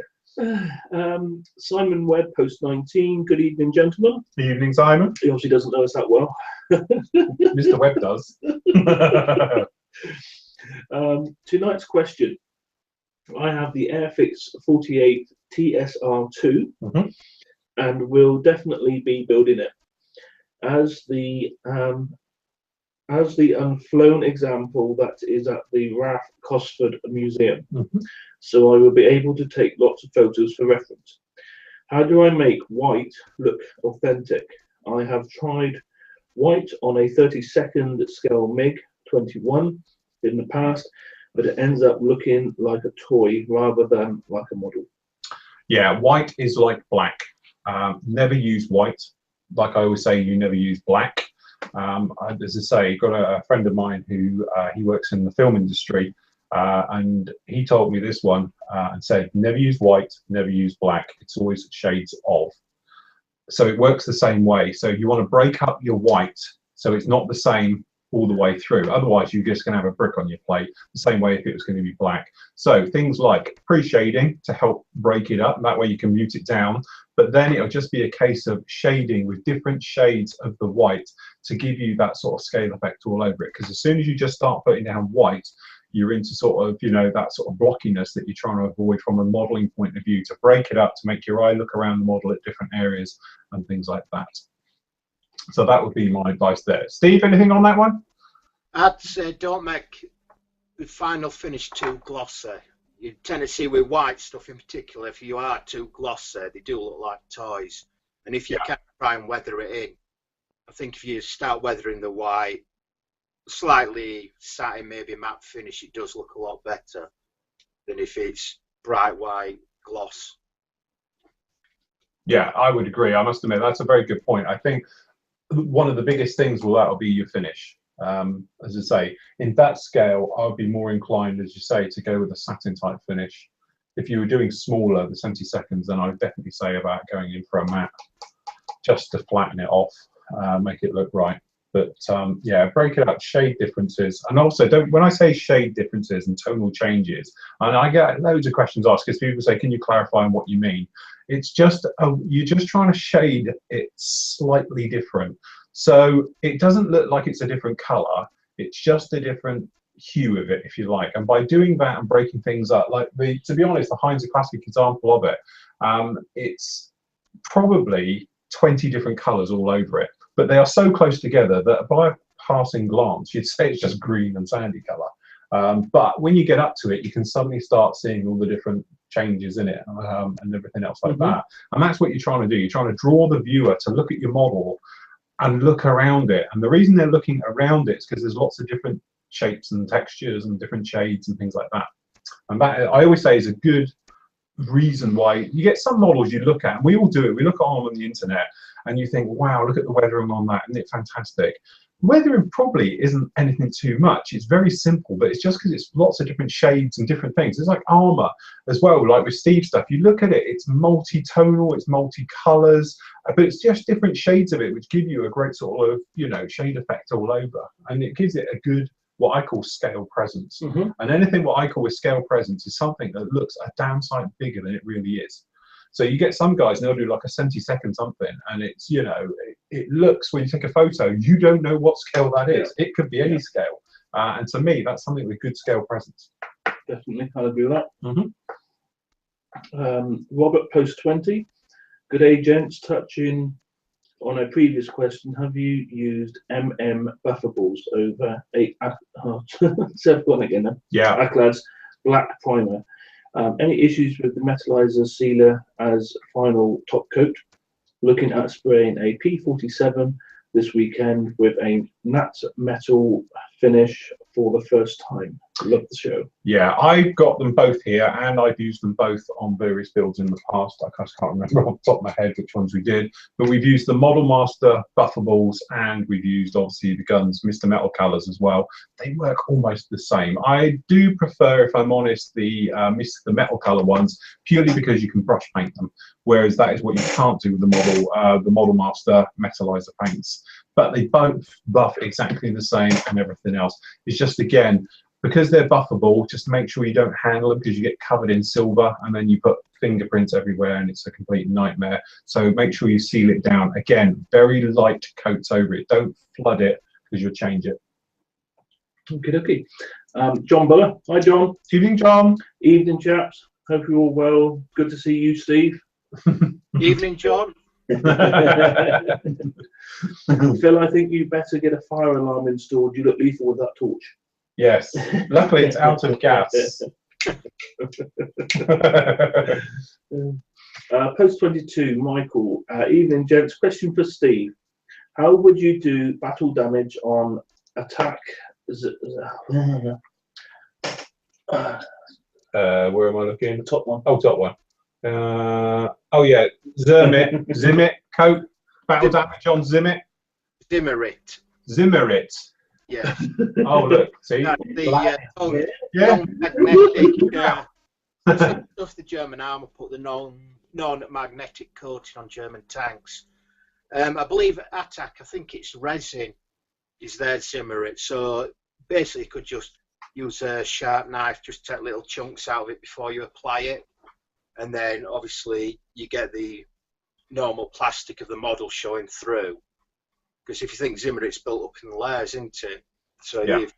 It'll give you that 3D effect. But I just cut little bits out with a knife where you want the damage to be. Yeah, perfect. Okay. Lovely job. See, look, it's good easier, isn't it? It is. We wouldn't know about that. Brett. Post 23. Hi guys, thanks for the tips on installing the resin gun bay over in my Spitfire. It turned out great. Yes, Phil, we do have snow here in Colorado, but I live at 9200 feet. Mm-hmm. So we get snow 10 months out of the year. I was going to say, that's pretty high up, isn't it? Is you on oxygen up there? I wonder if your airbrush works the same at that altitude, because there's no humidity surely at that altitude at all. Hopefully it allows us. Well, yeah, that's it. Answer. Do you get humidity at that altitude? New question. Is it compatible to use Mr. Colour leveling thinners with acrylic paints like the Italeri range? Thanks, not able to watch live, but I'm looking forward to the replay. Yes, you can, and I do it. I'll give you a quick demonstration. Let me just find a decent colour. Today's colour will be sand, 112. I had a right, well, while you're feeling and shaking, keep going. I'm going to go read 24 post, which is Dave White. Hi, Phil and Sid. Look forward to the shows. Can you tell me what is the procedure for picking up goodies up at Telford? Oh, what, for the sales team? Is that regarding you, or is it regarding... Well, just give them the money. But from our point of view, I think he's it does help. Yeah, I think he's asking about from the sales team side of it. I think what's going to happen is, although I have to clarify this, which I will do before, obviously, you can either place your orders here, that way you get free postage. So we'll just knock the $3.50 off your order, which is the flat rate postage on orders under 60 quid. And you'll get the full members price, and you can pick it up at the show, or just go to the show. And then obviously there will be discounts and deals for Telford, I am led to believe anyway. But it won't be better than the members discount you get anyway, but it could be pretty close from what I'm told. Post 25, which is John. Hello, Phil and Sid. Greetings from Kilkenny. Sad news today. I was cleaning my H&S Ultra at the sink, and the 0.2 nozzle went down the drain. No. So I had to buy a new nozzle. But the good news is the replacement comes as part of a new AL Plus Evolution upgrade. Oh, that's all right then. Neil, post 26. Any hints and tips you can share on dioramas? For example, aircraft runways simulating the ground beneath a low-flying aircraft, or perhaps something armor-related, like a bow cage 1944 scene. Perhaps create a how-to guide on making your own bases, different ways of mounting models, diorama bases, etc. in the future. Very, very true. But our master of ceremonies over here, our Steve, this is his territory. He's very good at doing his bases. All right, okay. Because you do quite a few bases for your armor and bits and pieces. Yeah, mine tend to be more on the simple side, but a lot of it for rough ground, especially, you start with a layer of plaster, or you can even use modelling clay. Just lay that out, and then you apply sand, gravel to it while it's still wet, and then you can start airbrushing it to whatever colour you want and build it up like that. If you do need any questions, probably the best guy to ask is Gordon Roberts, because he's without doubt one of the best diorama guys on the forum. If you've seen his work, and he knows everything there is to do about dioramas, a hell of a lot more than me, actually. But it's mainly used for rough ground, starting with a layer of plaster, because you need something to stick your different earth textures, gravel, sand, even earth out your garden onto that, and use white PVA glue as well to stick it down. But next time I do a base, I'll go into more step by step on how to get the different layers. It's easier either somebody doing a video or photos to show you than try to explain it. I think that's the best way of doing it. Yeah. And obviously, Sid, you're experimenting with water. Oh, God, yeah. So I'll just drop you in it now. Just drop me in so you can do a tutorial on how to do river scenes with like waterfalls of it flowing around rocks. This is my first time ever. For all I know, I could just pour it out of the kitchen tap and put it on there. Right, okie dokie. And then stick it in the freezer, that's all, isn't it? Well, yeah, but it might not only work for like half hour when you get it out, unless it's winter and you're outside. Thing is, there's so many different products that I've obviously been, because I've been, obviously, your friend is YouTube and all this sort of stuff, but I've been looking on tips and that. Yeah. And so many people have everybody seems to have a different product for it. Yeah. And I suppose it's one of those things, like you say, it's finding what works for you. So until I've actually attempted it, I don't know. So have you ever done water, Steve? I haven't, no. No, right, forget that.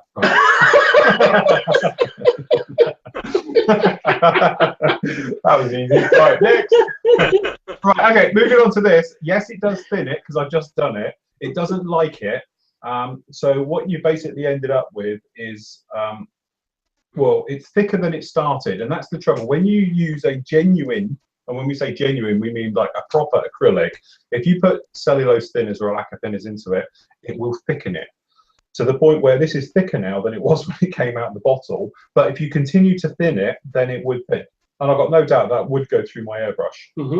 I don't think we can show it to the camera. I think it's going to work. Don't spill it. Yeah, so I'll tip it over something again. With his gammy arm. But yeah, as you probably see here, this is Model Air. So as you can see, it's thicker now than it was when it came out of the bottle. But it's, you know, it's one of those things. I've done it before. Like, I know for a fact Extra Acrylics does not like cellulose thinners. But stuff it, more cellulose thinners, it will thin it and will do the job. I don't know anything it won't do. I'll tell you what the classic example was for it is, I think it's Vallejo's normal one, which is the white top ones. If you put cellulose thinners in that, it goes like toothpaste, it's really thick. But then you just keep thinning and thinning and thinning, and it will give up eventually. Like I said, you can thin anything with enough thinners. It's sort of defeating the object in the first place. So, right, post 27, which is a question for Steve. Oh, Steve. This is from Matt Smith. How do you get a good mud effect on armour, like it has just been in the biggest, dirtiest puddle known to man? Wet look and dried on look. Cheers, guys. Watching with anticipation for your answer. Hopefully see you at Telford on the Saturday. Oh, we'll all be there. So yeah, so it's wet. Yeah, for really thick, heavy mud, probably the best way is to start using plaster, and you can mix it with pigments, then put water in it, Then if you get a quite thick brush, dip your brush in it, and you can use your airbrush to create mud splatters, and you splatter it on. Plus you can then take the plaster and just start sticking to the underside of the model. And if you want it to start looking wet, once it's dried, you start adding gloss varnish to it, and it gives it that wet look, so it does look wet all the way around.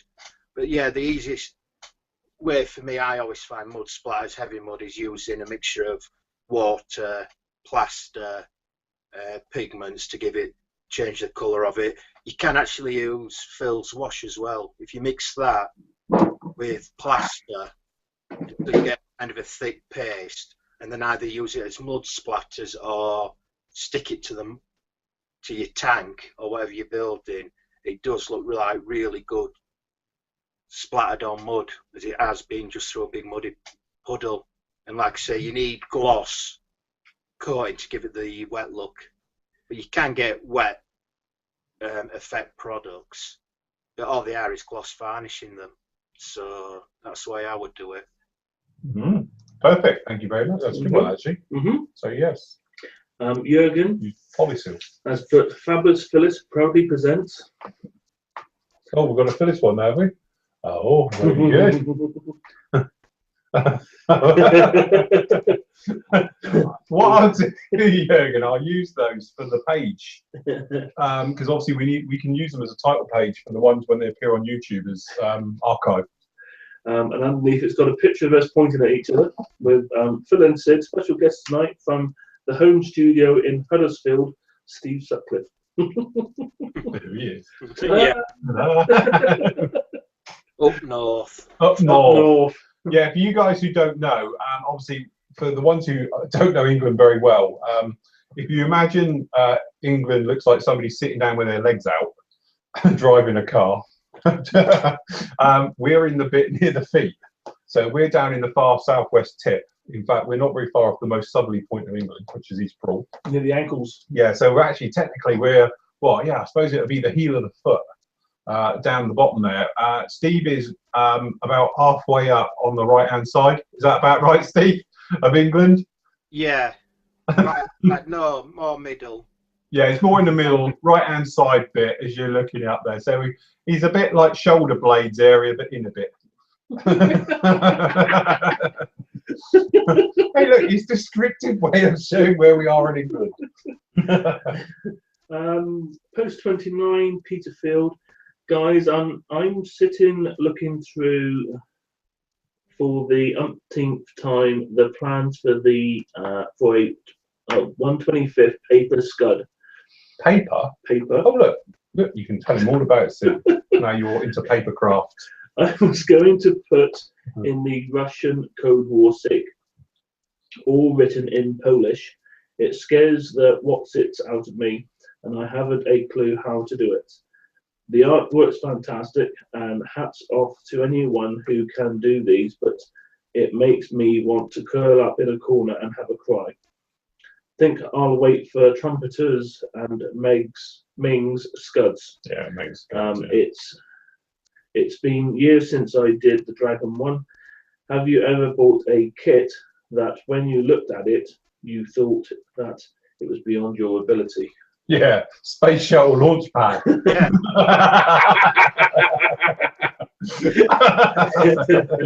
Yeah, it was paper. Yeah, that was paper. Yeah, so if you don't want it, Peter, just donate it to Phil's barbecue next year. Look, I still get hate mail over that when people say, I can't believe you burnt it. I didn't. They all burnt it for me. I just didn't stop them at the time. You were doing the editing. I was just filming it. Oh, that's terrible. Crying, of course, behind the camera. Yeah, it was quite funny. With laughter. Yes. An afternoon of heavy drinking. That's what made that one flow well. But yeah, as for paper stuff, I agree. You know, we had Steve remember it as well, no doubt. We remember we had the guy who did the Tornado in paper, the GR1 Desert. He did a paper one for one of the group builds a few years ago. That was very good. It was the Tornado in paper. All right. Very clever. In fact, people for paper ones are Bob Pryor and his son. Yeah, Bob Pryor. Yeah, he did all the ships. Yeah. So yeah, no, I'll tell you what. There's a real art form to it. There is a real art form to it, I must admit. I found getting the glue to dry was the most daunting part. As I say, clamps, having enough clamps. Well, you got all your pegs from Tesco's. I've now bought a load Is of that where pegs. you bought all the pegs from Tesco's? Yeah. Or did you build that first, then bought the pegs? Funny enough, it was a bit of both. Oh, it's usually the way, isn't it? I still needed some after I got the pegs, but Mhm. yeah, no, I thought to myself, well, when I saw them, now I thought it was too good a opportunity to miss. No. So yeah, for anybody, I bought I think it's a pack of 36 clothes pegs with the rubber tips in the middle for £4. Bargain. Tesco's. Yeah, from Every little Tesco's. helps. Every little helps. No, So, but seriously, I must admit, doing paper craft is like totally, you know, it's hats off to the guys who do it, because I can't do I it. could say the thing that I mean is that it doesn't look flat. Well, the difference for yours to my space shell, in my defence, yours is cardboard. Yeah. So what they call card stock. Mine was described as card stock, but it wasn't. It was A3 bits of paper. You know, 90 GSM. Was it ever going to hold the space shuttle? I don't think so. No, that does have a mixture of card paper and actual card. As I The say, bits that you can see in guts, there, yeah. I put loads of stuff in there as well to try and strengthen it. Oh, right. Because obviously by the time that you stick stuff around it, it might cave in. And I like the way you've got little R's on it. Has it got L's on the other side? it's got L's on this side, right. yeah. Very good. But no, I must admit, it is quite a solid lump, though, isn't it? Yeah, I'd say. Well, I sent you a picture of it. Me and Phil obviously go airsoft, and I bought a metal. What do you call it? An ammunition box. Yeah, ammo that can, opens from the top. And that's still got some of my BBs in from my airsoft, and I literally had that sat on top of it to hold the glue in, and it didn't buckle at all. Brilliant. No. And that's some weight. Very good. But for that sort of model, I would have thought, and it managed to hold it. So Brilliant. So it'd be interesting to see what it looks like at the end. We'll be all right. We'll be good. You never know. I might even get it finished for Telford. Well, you've got a month. A month tonight. We'll be there. Chuckle for. Yeah. Yeah. That's it, Steve. We're holding to this one. If he hasn't got it, he buys the first round of drinks. And that includes all the members who are coming as well. Neil's answering. He's getting close. I'll sabotage it. Yeah, you probably would. Neil's answering Peter's comments about the big Polish piece of paperwork. Yes. How much Polish? I have a few friends who are Poles who might be able to translate the tricky parts, if that helps. Very good. So going on to page 3 out of 4, I think. Yeah, still on page 4. So yeah, going on page 3 now. Post 31. Peter again. Thanks, Neil. That's not really the problem. It's just beyond difficult, and despite nearly 40 years of experience, this is way beyond my skill set. Oh, go on, give it a go. Yeah, you'll be all right. What can go wrong? Always got a nice fire at the end of the day. Yeah, I'll tell you, a great firelighter. Those chilly cold nights coming up. Post 32, Robert. Greetings, Phil and Sid from Toronto. I have only had a chance to catch the last show. I put the two of you on in the background as I built away, made good progress on my stalled current build. So I think I will need to keep tuned to your archive of shows if I want to finish the group build. What I'm going to do as well, because somebody mentioned this the other day, but it's sort of great relaxing. We've called it relaxing, so I have us rabbiting in the background. But I will put together a system where all the archives will play one after the other. All right. Which I can do that via the powers of YouTube. So you could just click it and it'll just then go one after the other, so you can have us yapping forever. Lovely. Great. Before you know it, there's about 6 hours gone past. Hey, we broke 720 videos now on YouTube. Oh, wait. So I reckon that must be at least, 22 days of a solid now. 22 days of my life wasted. See, look, do you get that? 2 days of my life. Robert's question. I am not sure if it's been asked before. Have you ever had or have a kit that you were afraid to start? I am asking because part of the Silver Screen group build, I did a fine mode Millennium Falcon, and I was terrified of buggering it up. The kit had always been a holy grail to me, so it was always on my. That's right. It was always on. I would put back into the stash about 3 or 4 times before I actually started it. If there were or are any kits that you are hesitant on to start, what are they and why? Oh, you go first. Oh, my one at the moment is just the ship. Oh, What what, you've doing the Iwo Jima? Yeah, because it's obviously one of those. It's such a big build that you'd have to be wanting to do it and stick at it, rather than sort of just do it because it's there. So yeah, that's the one I'll probably keep putting off. Right. Steve, you got a kit? I'm going to them afraid of building, but I've got HPH models resin walrus. Yeah. Thing, and I'm going to build a Wingnut Wings kit first purely so I'll get the rigging right. Because obviously it's a very expensive kit, it's the HPH models. How much is it? I think they're about 160, 180 pounds. So and you have to print your own manual. Yeah, you do, yeah. So give it to you on a disc, so you have to print it yourself. Yeah. I'd rather practice on rigging first on another kit before I moved on to doing that one. Come on, practice on fields. Yeah, you can re-rig the Wingnut Wings triplane for me. That'd be all right. Yeah. Get in there, be all right. I'm sure he'd love it. I've done it now. I don't have to do it again. That's it. No, I must admit, I am not frightened of rigging anymore. I always was. It's one of those things. It was good that you guys made me do it because I was for years. You could have put Wingnut Wings in there, and I would say that was it. I'm not doing it because it's full of rigging. Now I've done it. Actually, wasn't too bad. I prefer to do it my way than using the like RB Productions buckles and Bob's buckles and all of that because that's complicated to the point of give me a couple of months of my life back after I've done it all. But with that, it was 2 days. Well, I know people will do it in 72nd scale, and that would just blow my mind away. Doing it in 72nd scale. Crazy, isn't it? Absolutely amazing work that they do in 72nd scale. That's amazing when you do it that small. Not good. Especially when it's more the mature people that I've seen do it as well. Yeah. So their eyesight and fingers and all that sort of dexterity and all that sort of stuff. But yeah, indeed. Very clever. Michael, post 33. Hello, gents. Question for Phil. What's been the most popular video build you have done in terms of views on the site? Do you know what? I haven't looked for ages. If I'm honest. That's something you can do for homework for next Tuesday. Do for homework for next Tuesday, actually. We've actually got 97 live views at the moment.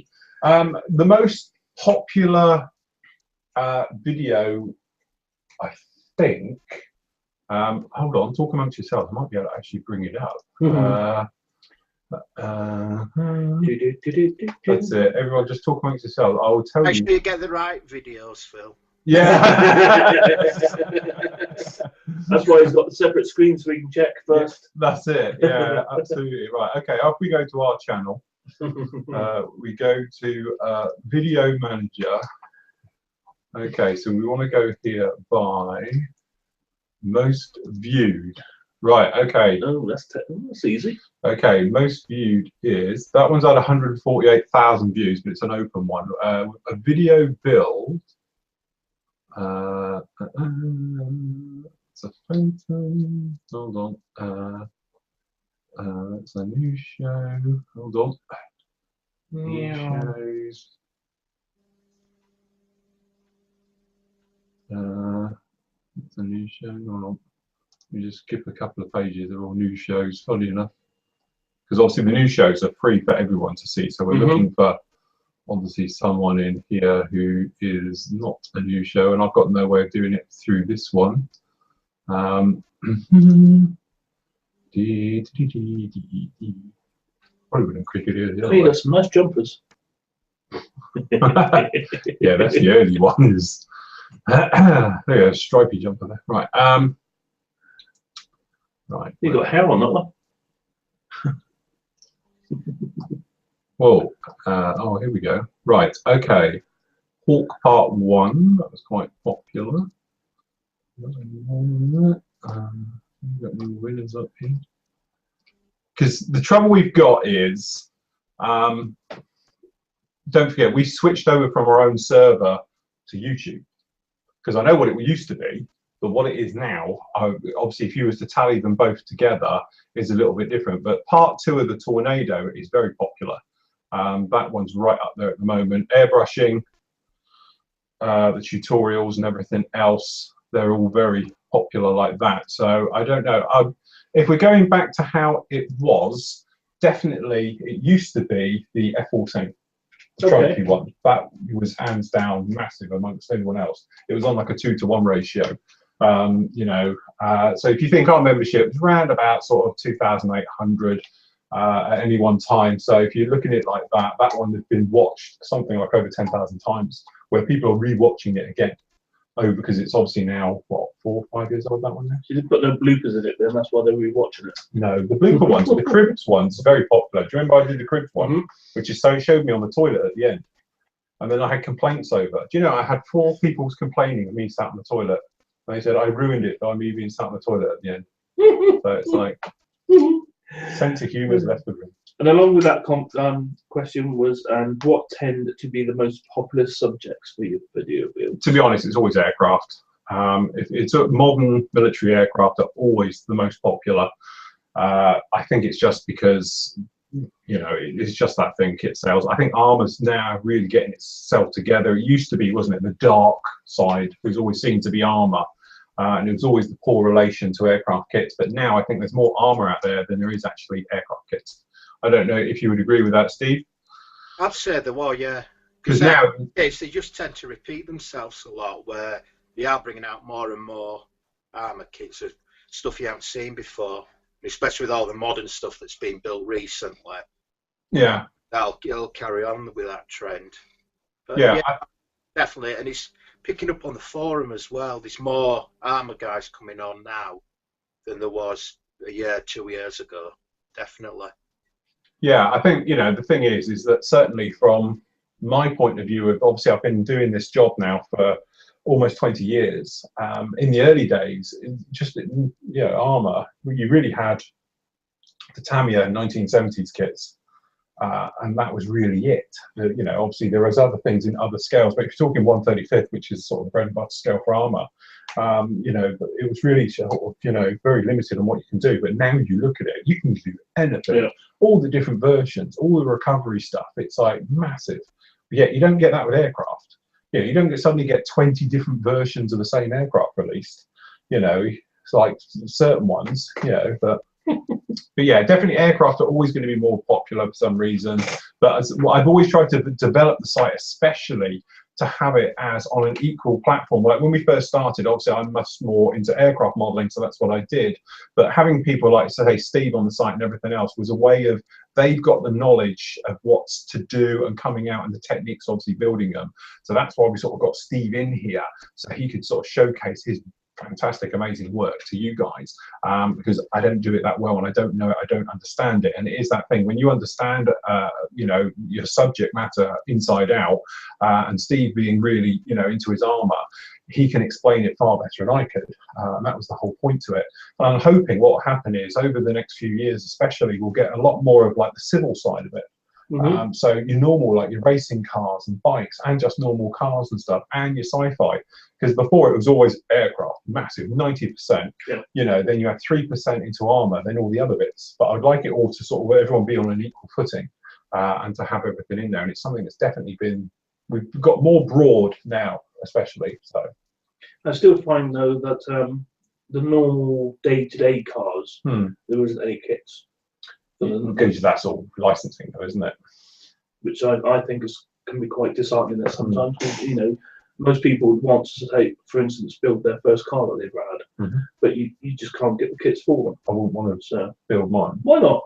Because I'd Hillman Minx. So? Well, I don't want to build it. I spent most of the time trying to kick the thing to get it to go. Well, kick it and get it to go this time. I had a Fiat 126 as well, and I used to keep a £10 hammer on the back seat.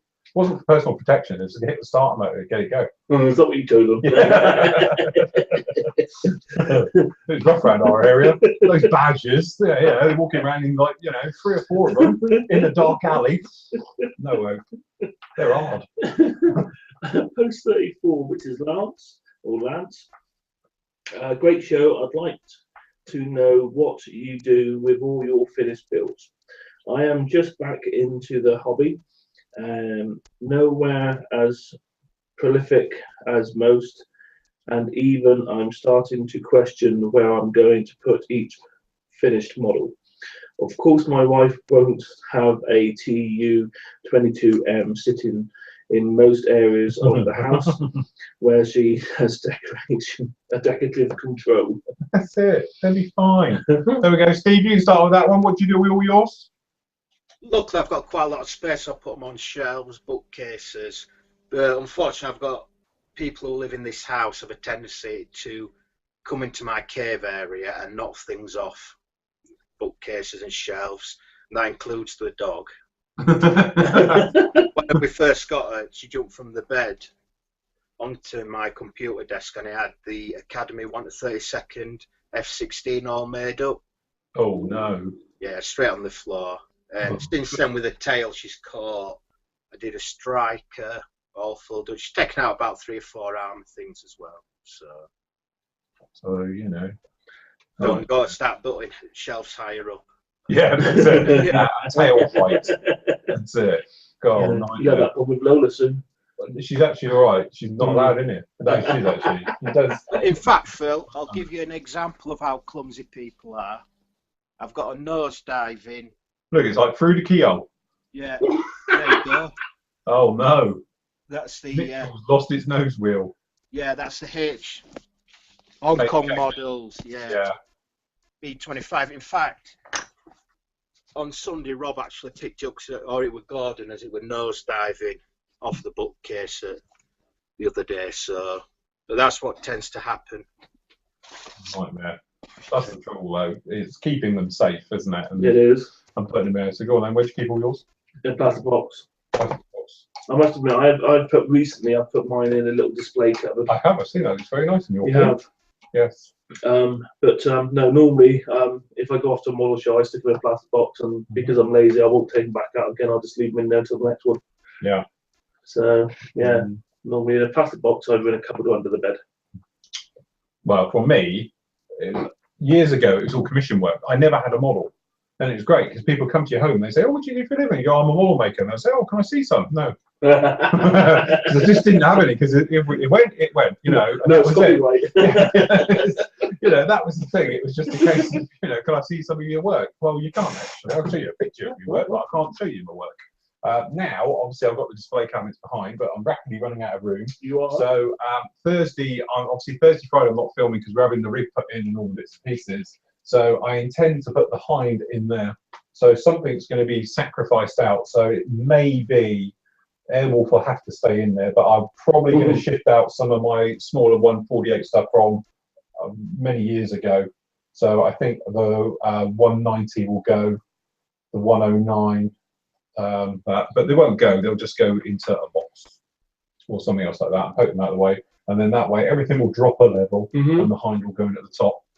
Because it's a bit like, fossilization. The new stuff goes at the top, and as it gets to the bottom, it will go out. But I have definitely run out of room now. I need technically a little bit more room, but it would be nice. What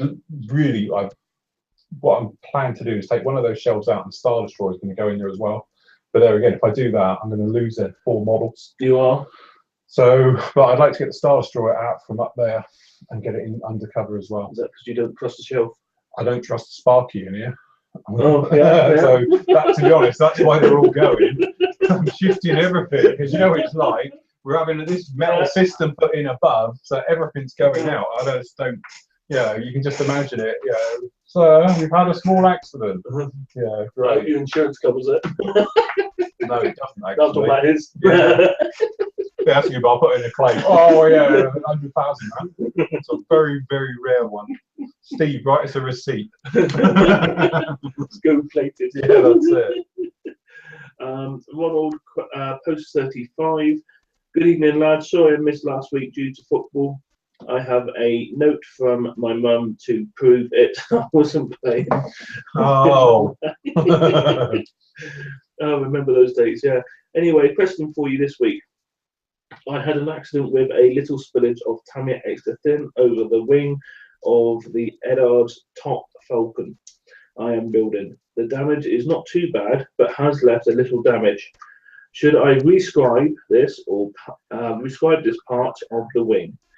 And also, do you thin down Valero primer?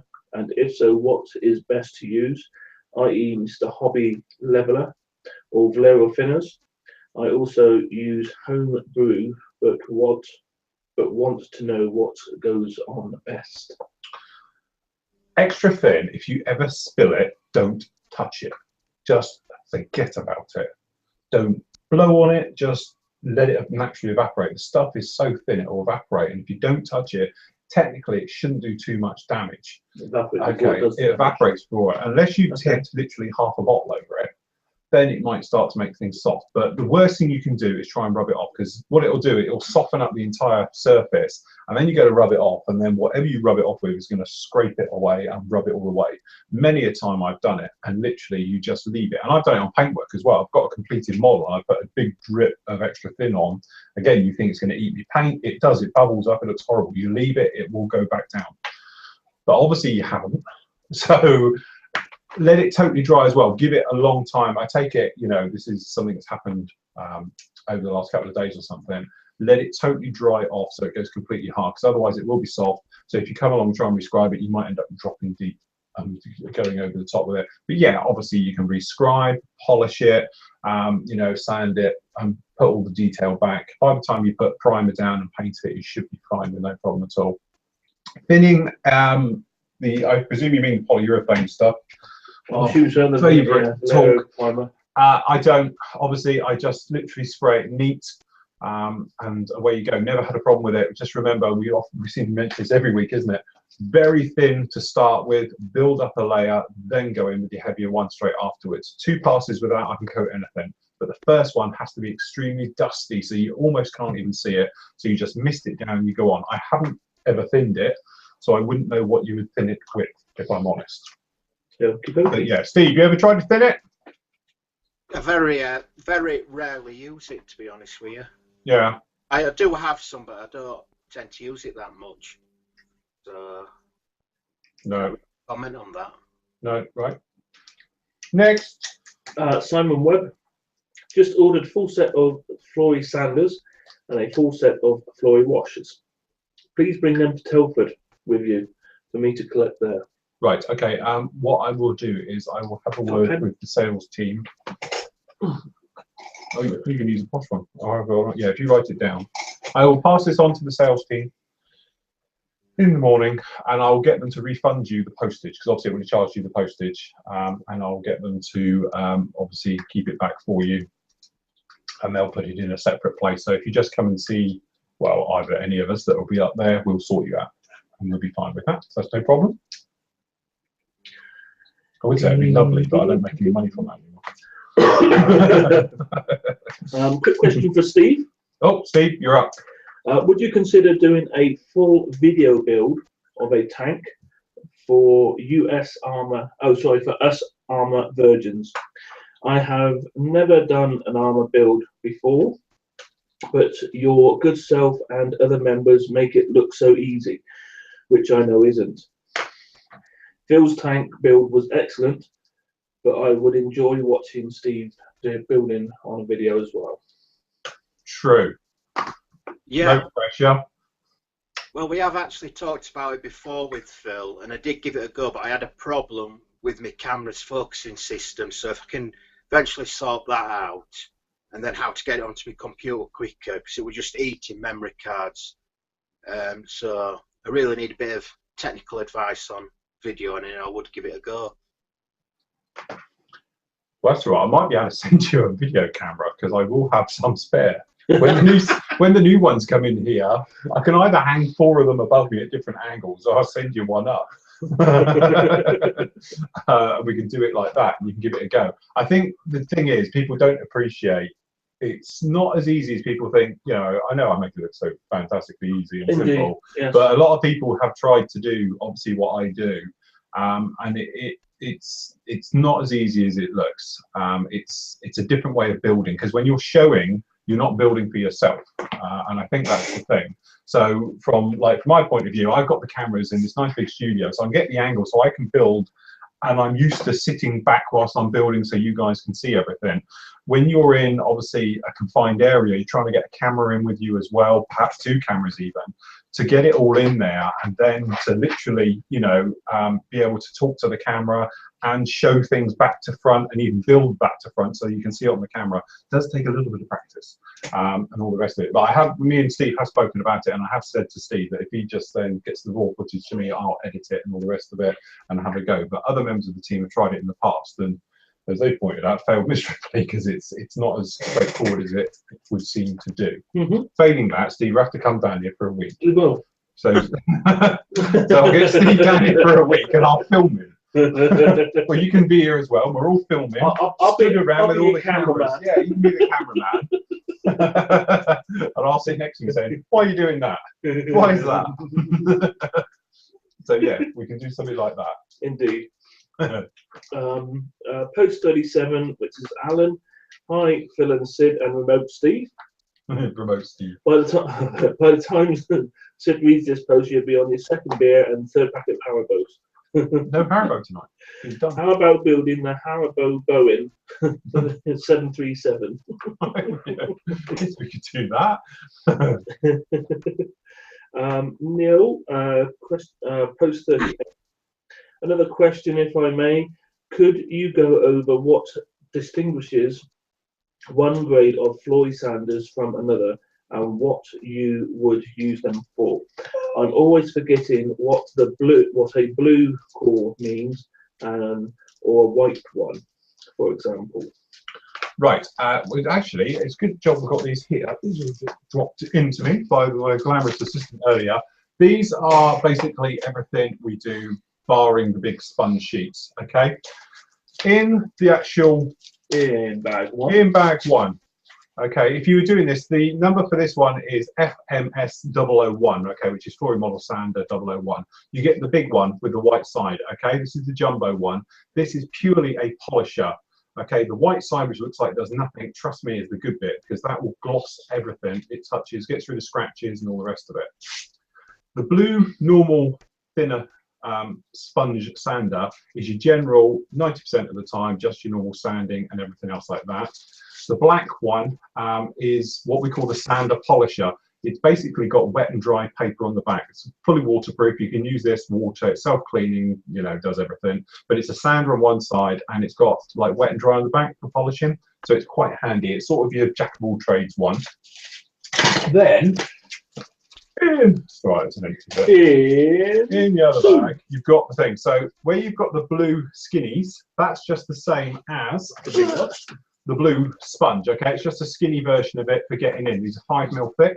Okay, then you get the black, 2 of the black ones, which is this one, which is the one we just spoke about with the wet and dry. You get 2 skinnies in there. Okay, then you've got white cord, which are coarse. There are 2 types of coarseness, and I can't remember the grits off the top of my head.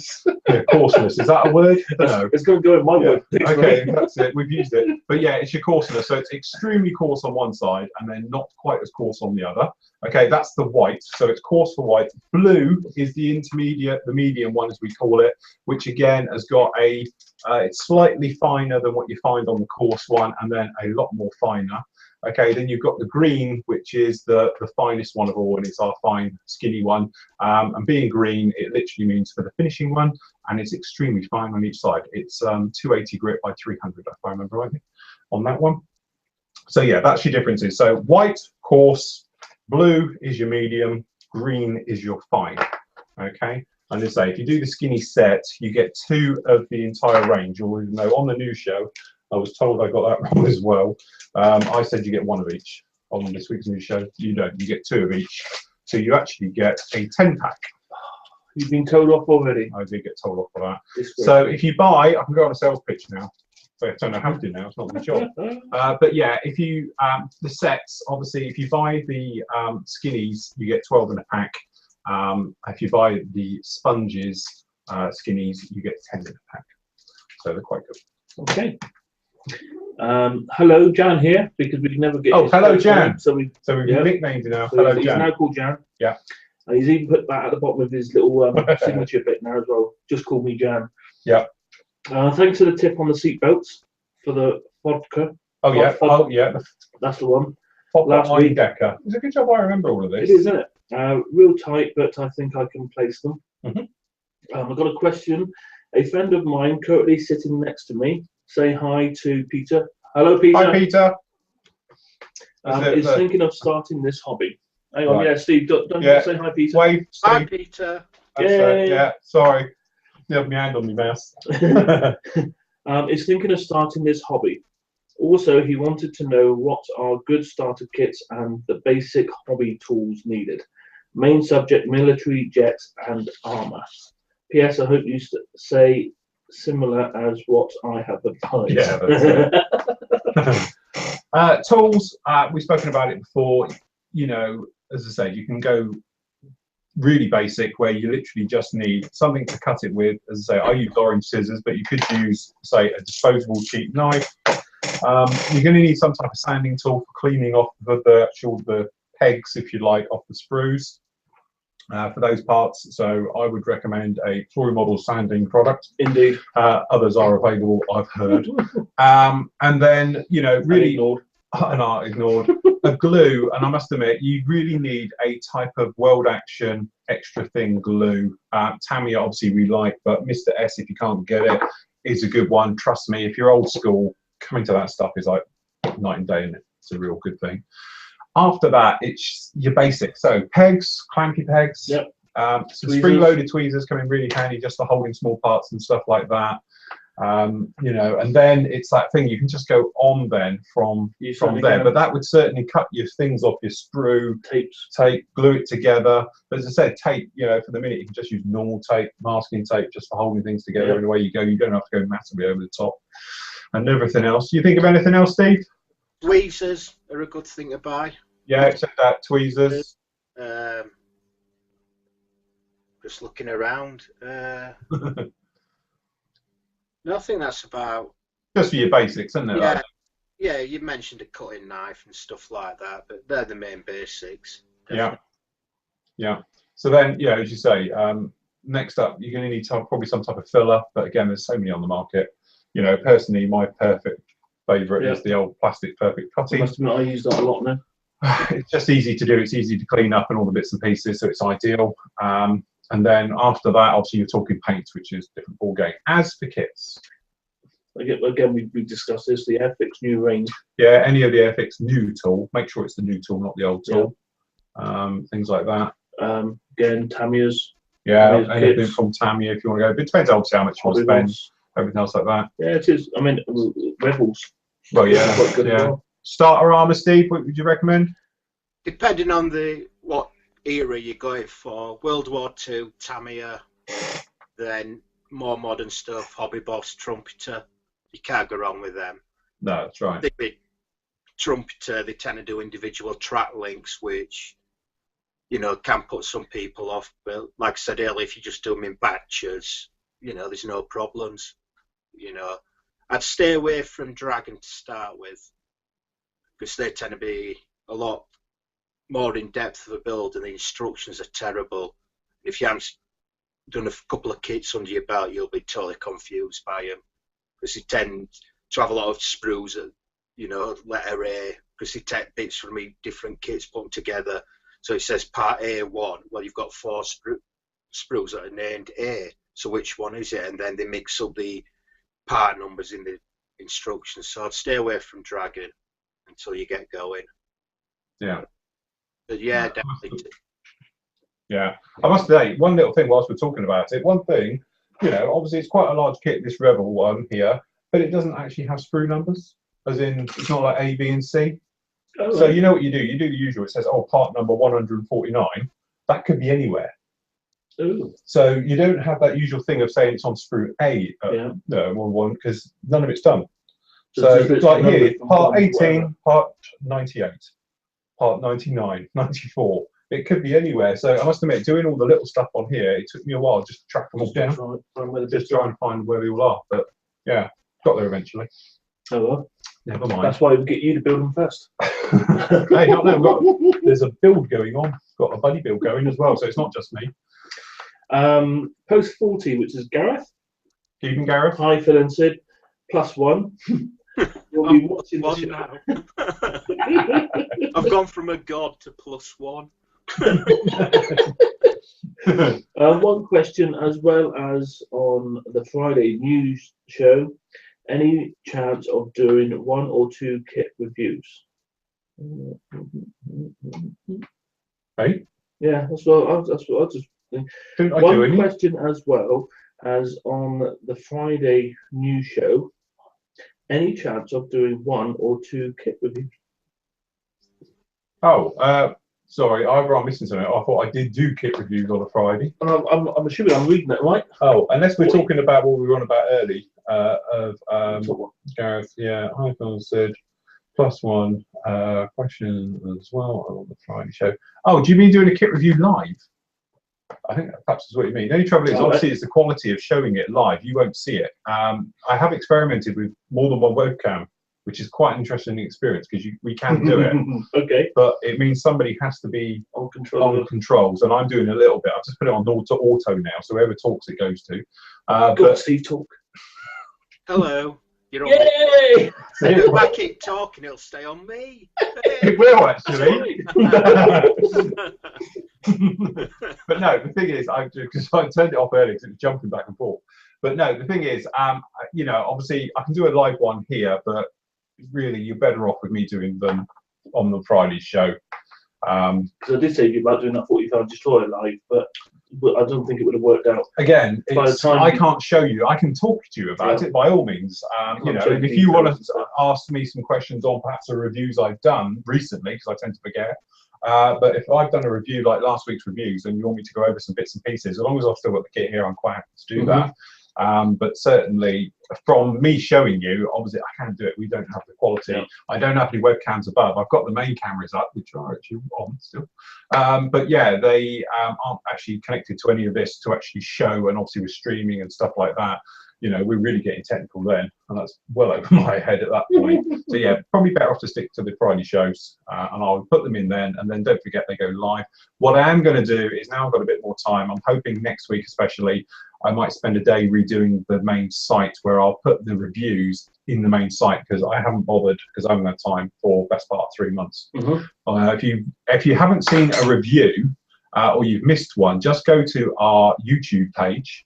They're all in there. There's a section called reviews, and I fixed it the other day because it's doing a batch run, so I put them around the right way around. So, Okay. all good to go. Post 41, which is Daz. Evening, Sid and Phil.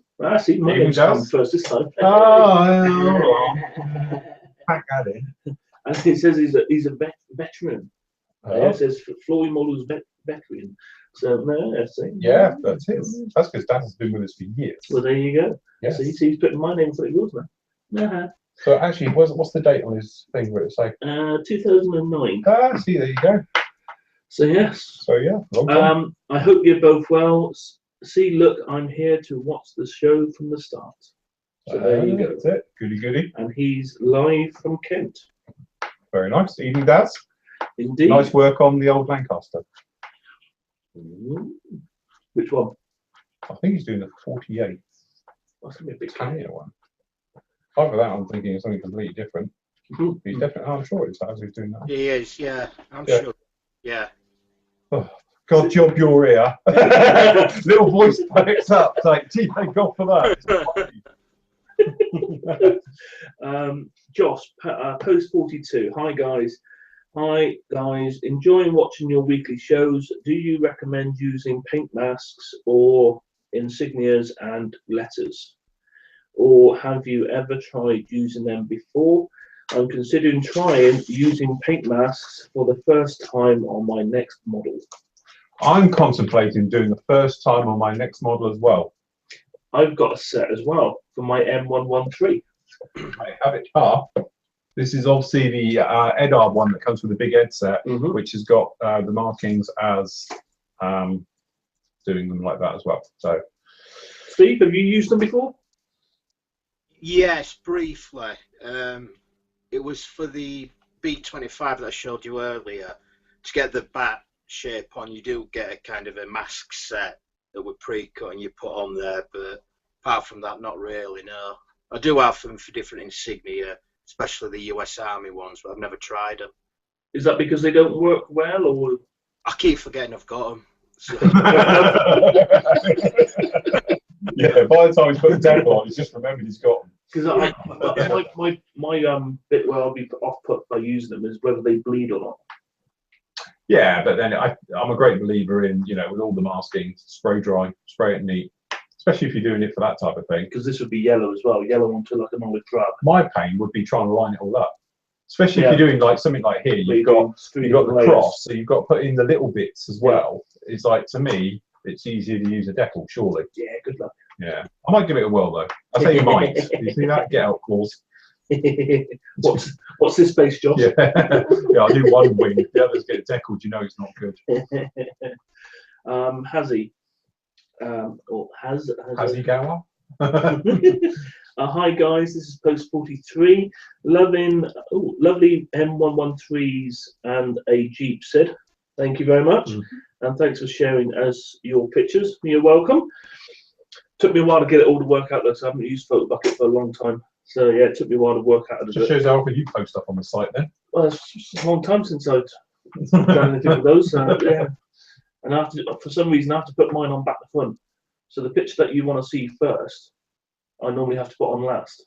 Yeah, there's a thing in the settings where when you upload them, it's like So the I have order to it do it does all it. individually. If you do newest first and newest last, you can is do it? it, and then that way when you do a bulk Oh, I don't upload. go into this. I don't even boat load. I just have to do them individually. Oh right, okay, yeah. You can do I'll that. have to come and have a tour Right. tutorial with you. That's a tutorial. Use the photo, but mind you, they change every for like 2 weeks. Personally, I think it's better to paint the 0.5 cal. Hang on, let's get this backtrack a minute. Lovely for sharing your pictures.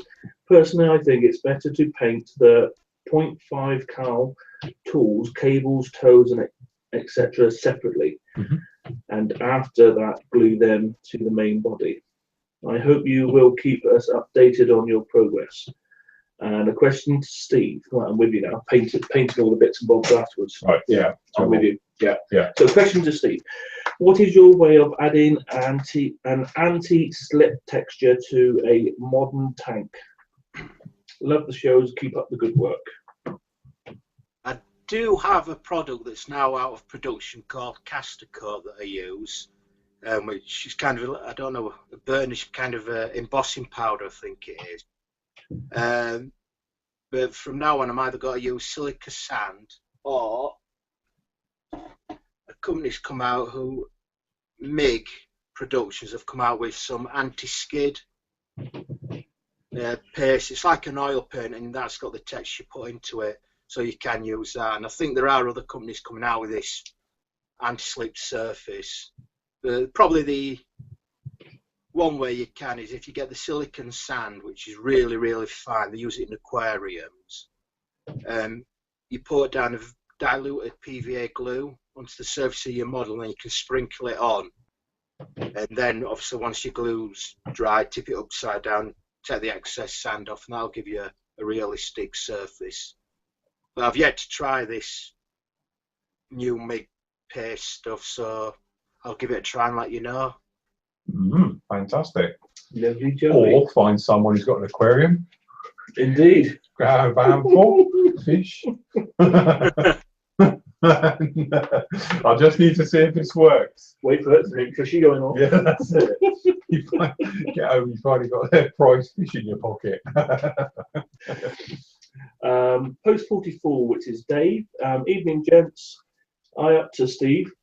Having never been to Telford, what tips do you have, if any? Best day to go, what's parking like, etc. Thanks. Deodorant. No.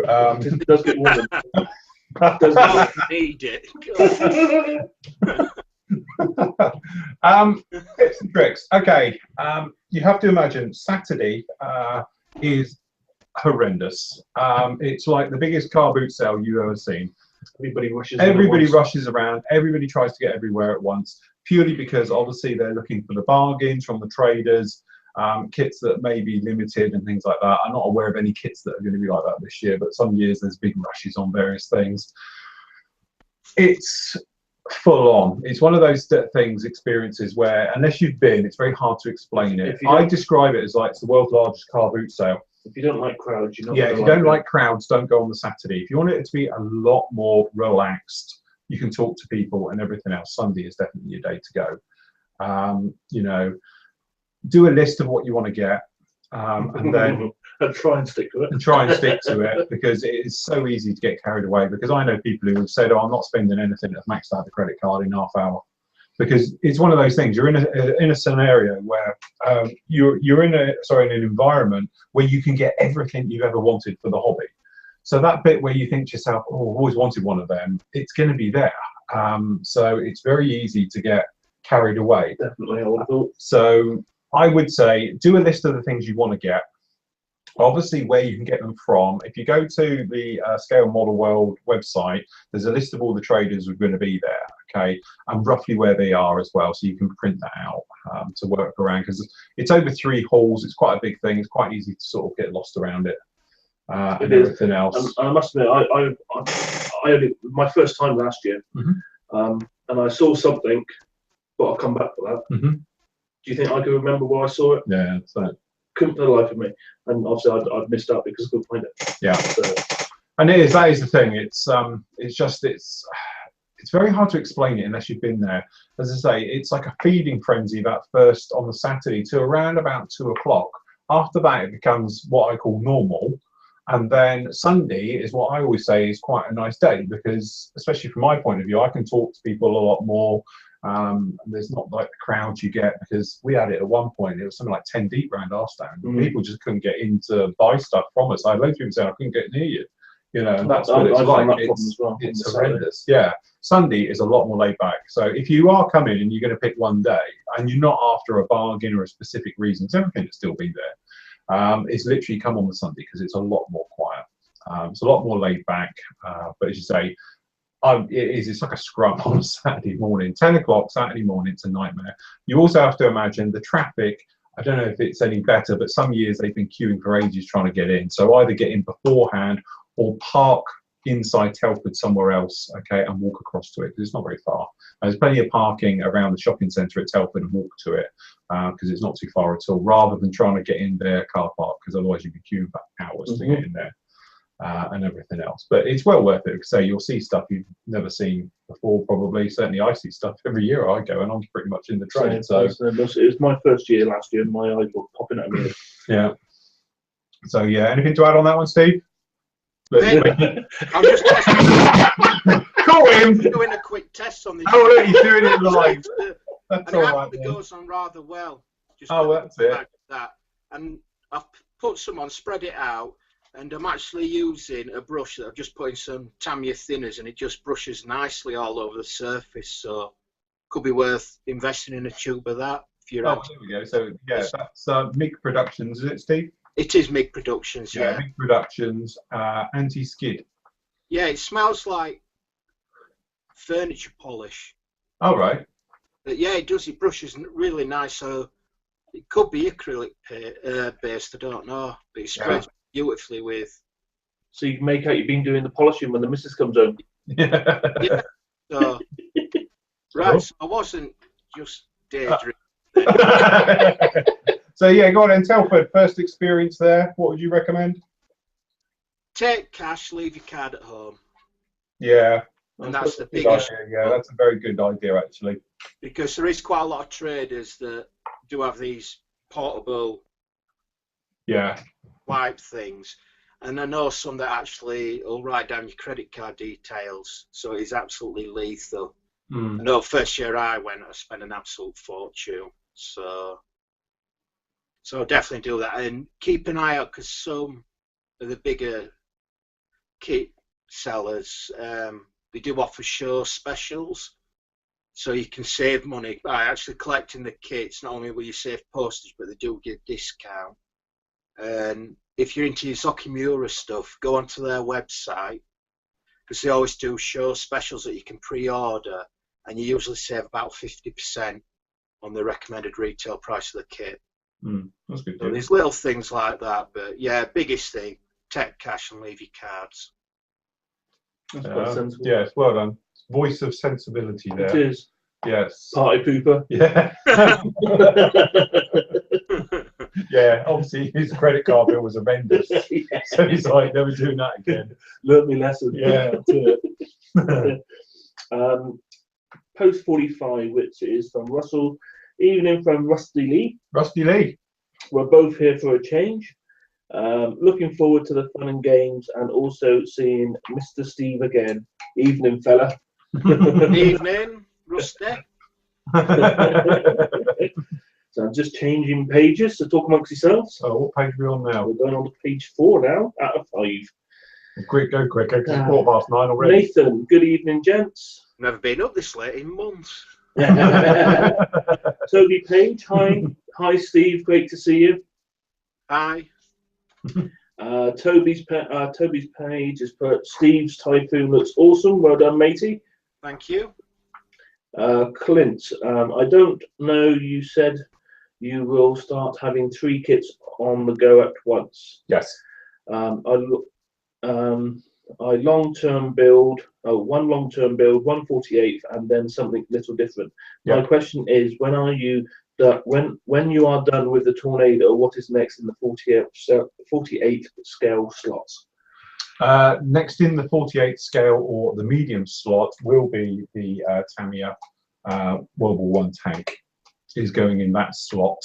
I don't think it's going to take too long with that one. Should be 2 weeks under my new regime of building. When I say long term, a lot of people have said, a couple of people messaged me about it. I'm not talking like 6 months build here. I am all about, they'll probably be done, I would reckon, like sort of 2 months, because I've got a lot more time these days, so I can push them through a lot quicker. The medium build is just something where it's more of a straightforward out of the box. So it might be something 48th, it might be something armorish, something, you know, what I'm talking, we're talking 30 seconds of big stuff, which is going to bog you down a little bit. Something I've got moving along quite rapidly. And then the other one is literally, it's going to be something very straightforward. So it could be a vehicle. It could be a 70-second aircraft. I've got a plan for doing a couple of the Airfix 70 seconds, which obviously aren't going to take much at all. So they could be built literally in 2 weeks and we'll be done and dusted. But the idea is I've got stuff going over all the time, but I'm going to rotate them amongst it. So one of my big projects might be like a Formula One large-scale car. So that may be a big one coming along. But obviously I've got the Typhoon coming in probably after this and various things. But obviously it could all change slightly. I might mix it up a little bit. Okie dokie. Post 50 is from Neil. Done about knives and Phil. I'm always waiting for a finger to drop off when I see Phil with his razor blades. What's the difference between enamel, lacquer, and cellulose thinners? Is it just the name, as it seems Tamiya X20 is different from Umbro and cellulose thinners? Yeah, I'm no chemical expert. I don't know if Steve is, but as far as I understand it, obviously your acrylics are water-based or a synthetic version of, like Tamiya is and the gun stuff. Enamel paints are like an oil-based type paint, so your enamel type ones. Lacquer-based paints, which is cellulose thinners, is something completely different. And that's your stuff that is like your real hot stuff. So that's, you're talking about your buffable paints, your alclads is a lacquer, stuff like that. The thing is, you can thin with lacquers most things, enamels you can't, okay? I call it hotness, i.e. how much this stuff burns and does all its bits and pieces. And that's the way it actually works. So enamels, you're pretty safe to put all enamels over an acrylic and it won't even touch it. It won't affect it. That's how you used to do washes in the old way. So you talk about people using like mineral spirits and stuff like that. That's like an enamel, I do believe. I could be wrong about all of this, but this is how I do it. But lacquer thinners, that will strip acrylic and eat acrylic on the spot, okay? And all the rest of it. I don't know, Steve, do you know any more on this? Not really, no. No, I must admit. Like white spirits on top of acrylics, but I know they're all separate. Yeah. Oh, no. From a colour point of view, I haven't got any of the buff one here. It says pulling his back. But you've got X20, okay, A, which is the A for acrylic, okay. You've got X20, this is enamel thinners, which has got the blue top, okay, which I don't believe is available in the UK. I must admit, I get mine in from the Far East.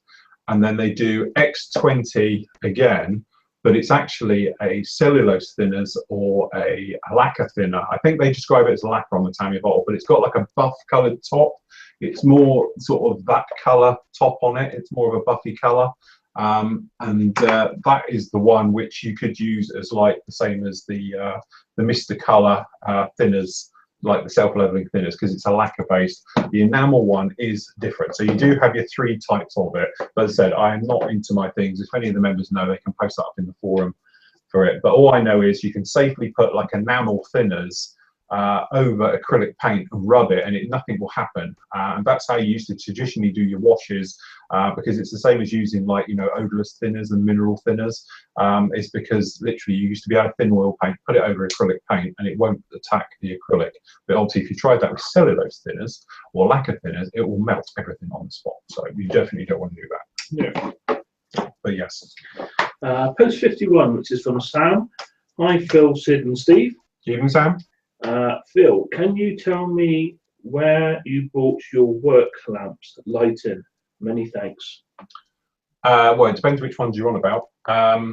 Obviously, these new LED ones are not cheap at all. They're 600 quid, but as you say, they're more studio thing. They're designed to be on for hours on end. They're low consumption. They're 1200 LEDs working in harmony to do this. If you're on about different lighting, I don't know what the camera can see. I might be able to whiz it round. You might be able to see this one slightly on the thing, which is my work. Oh, there you go. Look, hold on, Steve's got a better one. Hold on, I'll bring it around. Steve's got a mirror image of mine, which these are ones I sort of recommend. That's it, perfect. Steve's got the same as me. Is yours a twin or a triple, Steve? Well, yeah, I've got the twin. Some of them have 2 strips in there. Steve's got the 3, and they have daylight bulbs in there. Yeah. And they're great because it's got 3 bulbs. You don't get the shadow. Is that odd? It's hot, yeah. Those ones there, you can pick them up. I don't know how much you pay for yours, Steve? About 60, 70 quid. Yeah, I was going to say, I paid about 50 quid, but I've had mine now, best part of 10 years, which is, and for its genuine, it's on the original bulbs, which amazes me. No problem with it at all. I have my other studio like things, which were those big tent type things with those massive great bulbs we discussed last week's show. I showed you the bulbs for it. They're great, but they get very hot, and also they take up a hell of a lot of room. But they're great at giving those shadows. The ones we've got in now are these very thin. They're, you know, well, they're only about that sort of thick LED ones, and they got barn doors on the front for doing things, but that's a bit different because we're trying to have a sort of studio effect here and everything else. But they are nice, but extremely expensive. They do a cheaper version. It's got, I think it's 600 LEDs. It's half the size of these, and they're around about 350 quid for a pair. But as I said, they don't use much power, but they've got like a dimmer switches and brightness switches and everything else on the back as well for the temperature of the bulb and whatnot. Lovely. Post 52 from Dave. Does anybody car share that's going to Telford from Yorkshire? Pass. Your best bet for that, we had this last year, didn't it, about the car share thing, is to stick it up in the forum. We've got a Telford thread running now, so if you post that up, you can actually see that. Okie dokie. Toby, post 53. By the way, while watching tonight, I am moving on with the vampire build. There's a picture. Oh, looking very nice. Yeah. Very shiny. Very shiny. Very nice. Shiny, shiny. Shiny, shiny. Yes. Well done. Neil, post 54. Airfix did Dinosaurs too. I remember doing a Dimetron, Dom. I'm assuming that's the name of a dinosaur, as I couldn't afford a T-Rex. And again, he's actually put up some pictures of the kits. Oh yeah, look, the original kits. Yeah, mine could have been an Airfix one. It might not have been the Tamiya one, I must admit. Post 55 is from Eric. Evening, Phil and Sid. Good idea to use solder to join the photo etch. I use soldering for it for some years now. Recently, I bought low fuse solder from Japan with the right type of flux. Here's an example of what I'm doing now. It's the 43rd scale Porsche 804, and I can completely build the frame, the rear frame from scratch. I used glass rod and solder. Very nice. Let me just see if I can grab that for the. You're going to do your technical. What page you on? We are on page 4, and it is. Sorry, I got you. Got you. Okay, stand by. This is where we lose Steve. Dun, dun, dun, dun. Don't worry, we will bring him back. We will bring him back. So yes, there we go. Very nice. That's very nice soldering work all around there. It's at least nice and tidy. Very nice. Bang tidy. Bang tidy. Have a great show. Ian Smith, post 56. Hi again, guys. Do you ever fly your aircraft helicopter kits around your modelling desk these days, like we all used to as kids? Absolutely. Damn straight. Yeah. Yeah. Hind was a little bit big, if I'm honest. But Airwolf, God, that was from the desk. Yeah. Actually, somebody said to me about that. We don't see Airwolf. It was finished. I can see it it. is here, and it has always been here. As he bangs in the cupboard and drops everything else. Yeah, goes another pizza tube. Right. Oh dear. So yeah, Dusty bin. But Airwolf is here, still on his stand. Look, we have private place. But Airwolf did survive and did carry on. I know the video things didn't. I'm stand him up a bit more. That's it. But yes. But yeah, Airwolf did fly around quite a lot with me. Still do it now if I get him off. Taking off from the desk, going to the spray booth. Just shame you can't. That was one of the best sound effects, wasn't it? Ever. It was. The guy who did the Airwolf howl. That was like just absolutely brilliant. Post 57, Adrian. Good evening to the 3 Musker Hounds. That's it, Steve. You've been upgraded. You're a dog. Only been a member of a couple of weeks. Oh, yeah, post 3. So, welcome, Adrian. But learned so much thanks to your great videos. So much I put my hand in my pocket to buy the Tamiya Mustang that you built in the videos. Love the live feeds. Keep up the great work. Thank you very much. That's a cracking kit. It is really, really nice kit. It's one of those kits where there's not, to be honest, I get a little bit burnt out when I build a kit, but it's one of those I will do again because it was very, very nice. Post 58. Hi, lads. I'm an hour late due to being a loving husband by dropping the missus into Dublin City. Did I miss Phil spilling paint everywhere? No, not this week. I've been very good. I haven't had any That was Aaron. catastrophes at all like that. I've been all right this week. Toby's put buffing done to the level I'm after. Oh, yeah. Perfect. No, it looked really nice. Nice close-up. Absolutely. Yeah, so I might be able to show the viewers at home. So you must be just down here now. He is indeed. Oh, there we go. Look, hold on. See, look, we're getting far too technical now. We're going to astound people with our brilliance. Dun, dun, dun, dun, dun. Yeah, no, very nice job on that one. And it's a lovely little kit as well. Post 60. Hi guys, Tav here again. Does Tamiya's Black X1 function as a primer paint, alclad aluminium and steel paint? What kind of experience do you have? Yes, I've used it. I don't know if Steve has, but I've used Tamiya X1 as a base for it, and it worked fine. The thing is, you know, everyone says about black base for using for alclads and microfillers and that. If you're doing a normal type of aluminium finish, if it's a non-polished one, you don't need to have this beautiful black gloss finish for it. You can get away with just using normal primer and go over it. It's only when you're doing high gloss, i.e. a polished aluminium or chrome or something else like that, you really need that deep gloss black background to it. I don't know. Steve, you used alclad much? Yeah, I just use a flat black Tamiya XF1 and just put it down and just give it a quick wipe over with a polishing stick. and that's all I tend to do. Yeah, that's it. I must admit, that's what I tend to do. I tend to use one of our polishers and just whip over it, and then I'll go around with a little bit of airbrush cleaner on a cloth just to get off the sandy stuff, and away you go. To be done. Yeah, I'm going to do a little bit of heat work. It won't be for a couple of weeks because you're playing catch up at the moment, but I might drop it into a news show of how I do the heat effects on the reverse buckets on the Tornado. Give it that type of look. Post 61 on page 5 is from T. Price, who must be reasonably new. He's only got 13 posts, and all we got is oops. So I don't know what that's in regards to, but we got oops. Bob Bailey, hi Bob. Bob. Hi lads, tuned in for about 20 minutes and wondered if Steve's going to take the plunge and buy the Rebel HE111 to join in with our buddy build. Would be great to have him along for the ride again. No. I would, Bob, but I've got a lot and I need to clear all my benches for January because I'm starting a big ship in January and I'll need as much space as I can. Has Stefan trained you well to do that, has he? No, he's not trained me yet, but that's the plan for January, and I'll need to probably use a whole bench.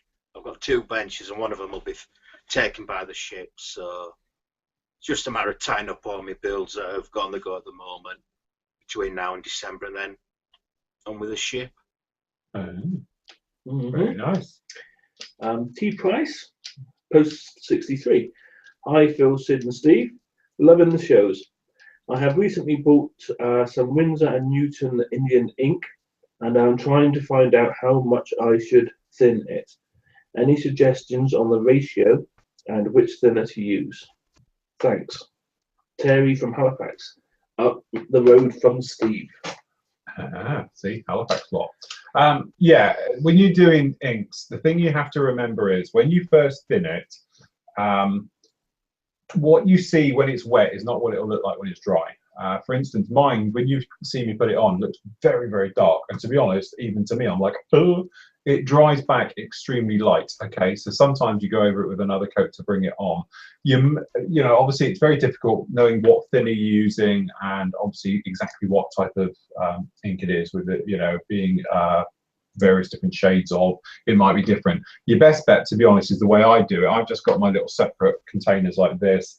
I'll come along, trust me, just start with more of your thinner, whatever you're using as your thinner, before you put your ink in, because otherwise you end up trying to thin it. So put a load in there, just go drop by drop by drop and get it up to the level where you're happy. Because in my thin one, I've got one called the light ink wash. It must be 99% water and retarder and stuff like that. Sorry, airbrush cleaner, I'm using that one.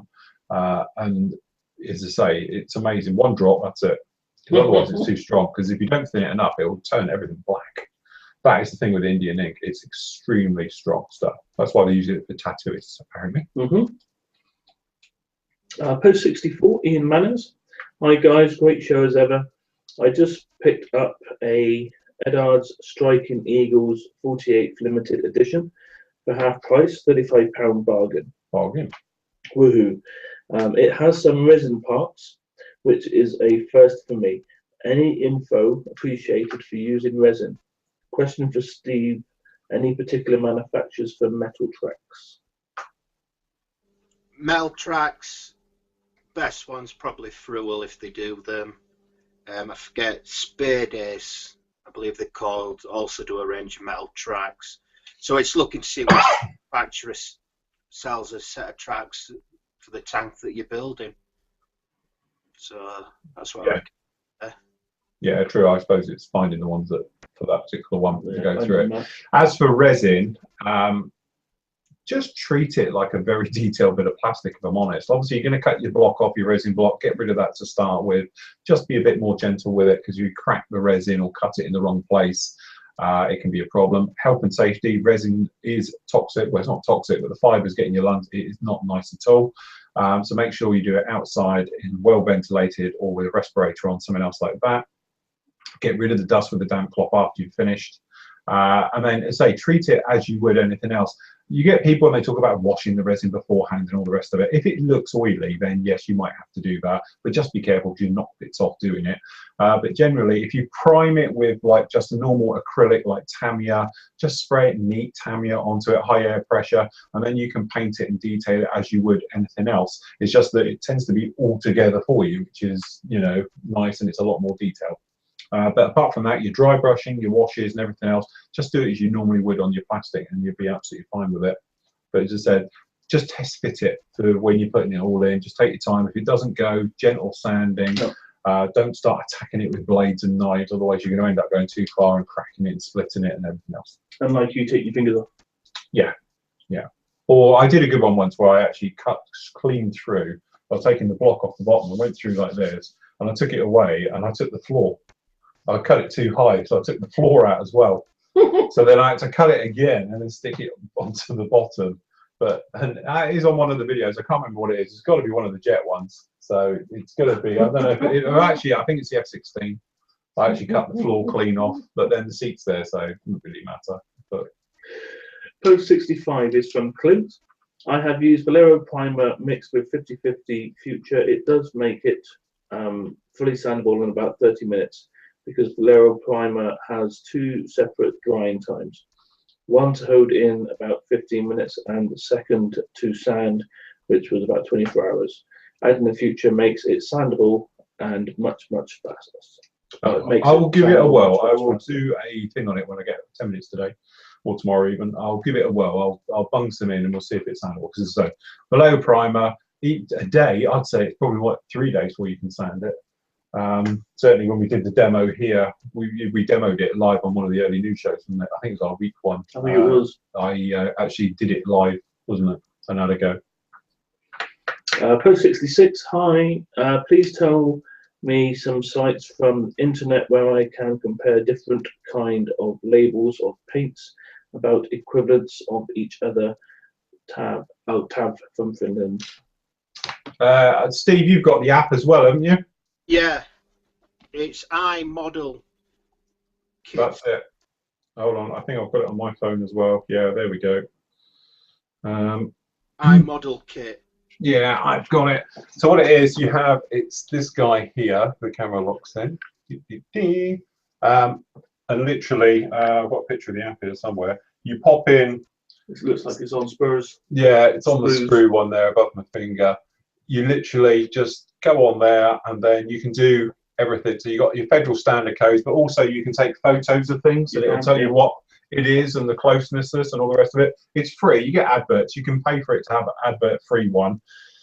But you've got on there all the different colors, all the different manufacturers, Life Color, Rebel, obviously all the Vallejo different formulas, Model Masters, everybody's you can imagine, Tamiya, MIG. And it is very good. And it is very good. And it's a freebie. It's a bargain, isn't it? Yeah. So, so yeah, that's definitely the way to do it. Hans has put up a link saying paintformodels.com. Obviously have a paint code on there as well. Yeah. So hello Hans. Hi Hans, are you on next week? You have to get time off work. Because don't forget, he's at work, isn't he? So yeah, next week's guest. Hey, we could name and shame them. We could, couldn't we? So they'll have to be on here because basically that's what we did to Steve. Is that what it was? Yeah. I just said Steve's on next week's show, and that was it. He had to then. Johnny, which is post 68. Phil, how much do you dilute Vallejo matte varnish? If it depends on how matte you want it to be. If I'm honest, if you're using the resin one, which is this one that actually says acrylic resin on the top, if I'm spraying it for a dead flat finish, I'll spray it neat. If I'm going for a more flat satin, you know, something else like that, then I'll probably thin it around about 25%.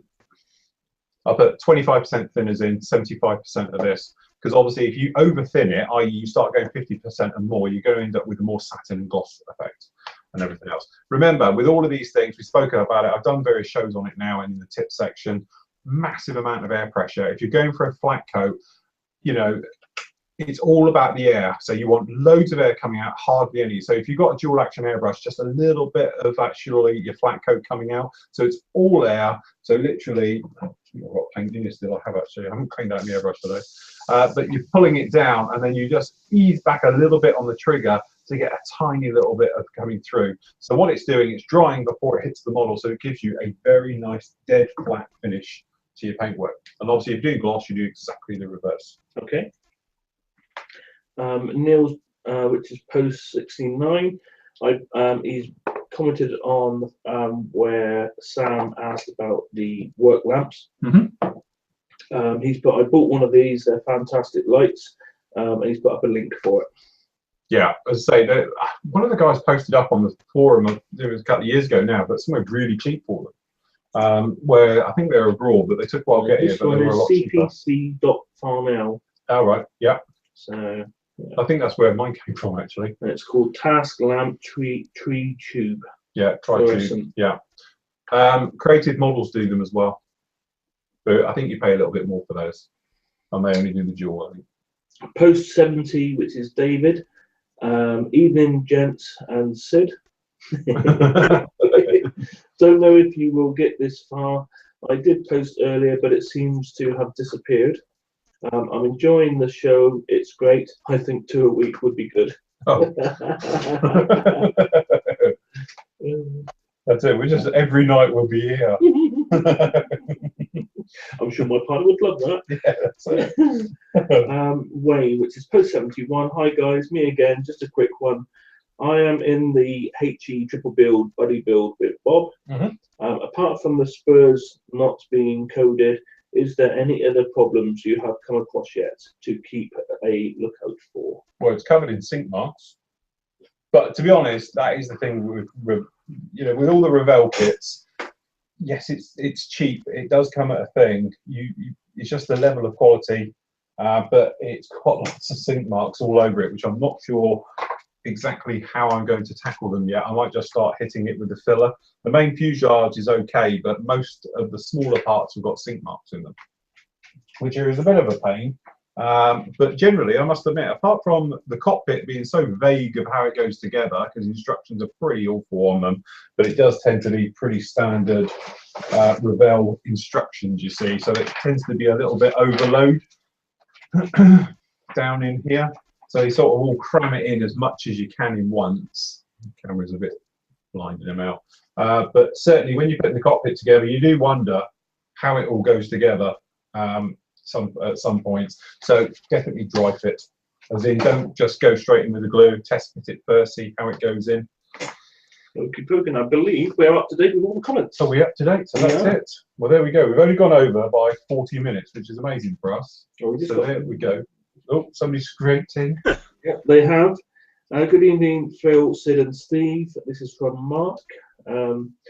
Would you mind giving me some of the methods of getting paint off models that doesn't melt the plastic? Cheers, great show as always. I've done a new show on it. I've done various things on it. My way of doing it is IPA, which is isopropanol alcohol, isn't it? No, someone else. Yeah. Drink it. Propyl. Hey? Isopropyl alcohol. Oh, is that what it is? Yeah, the 99% stuff is the best.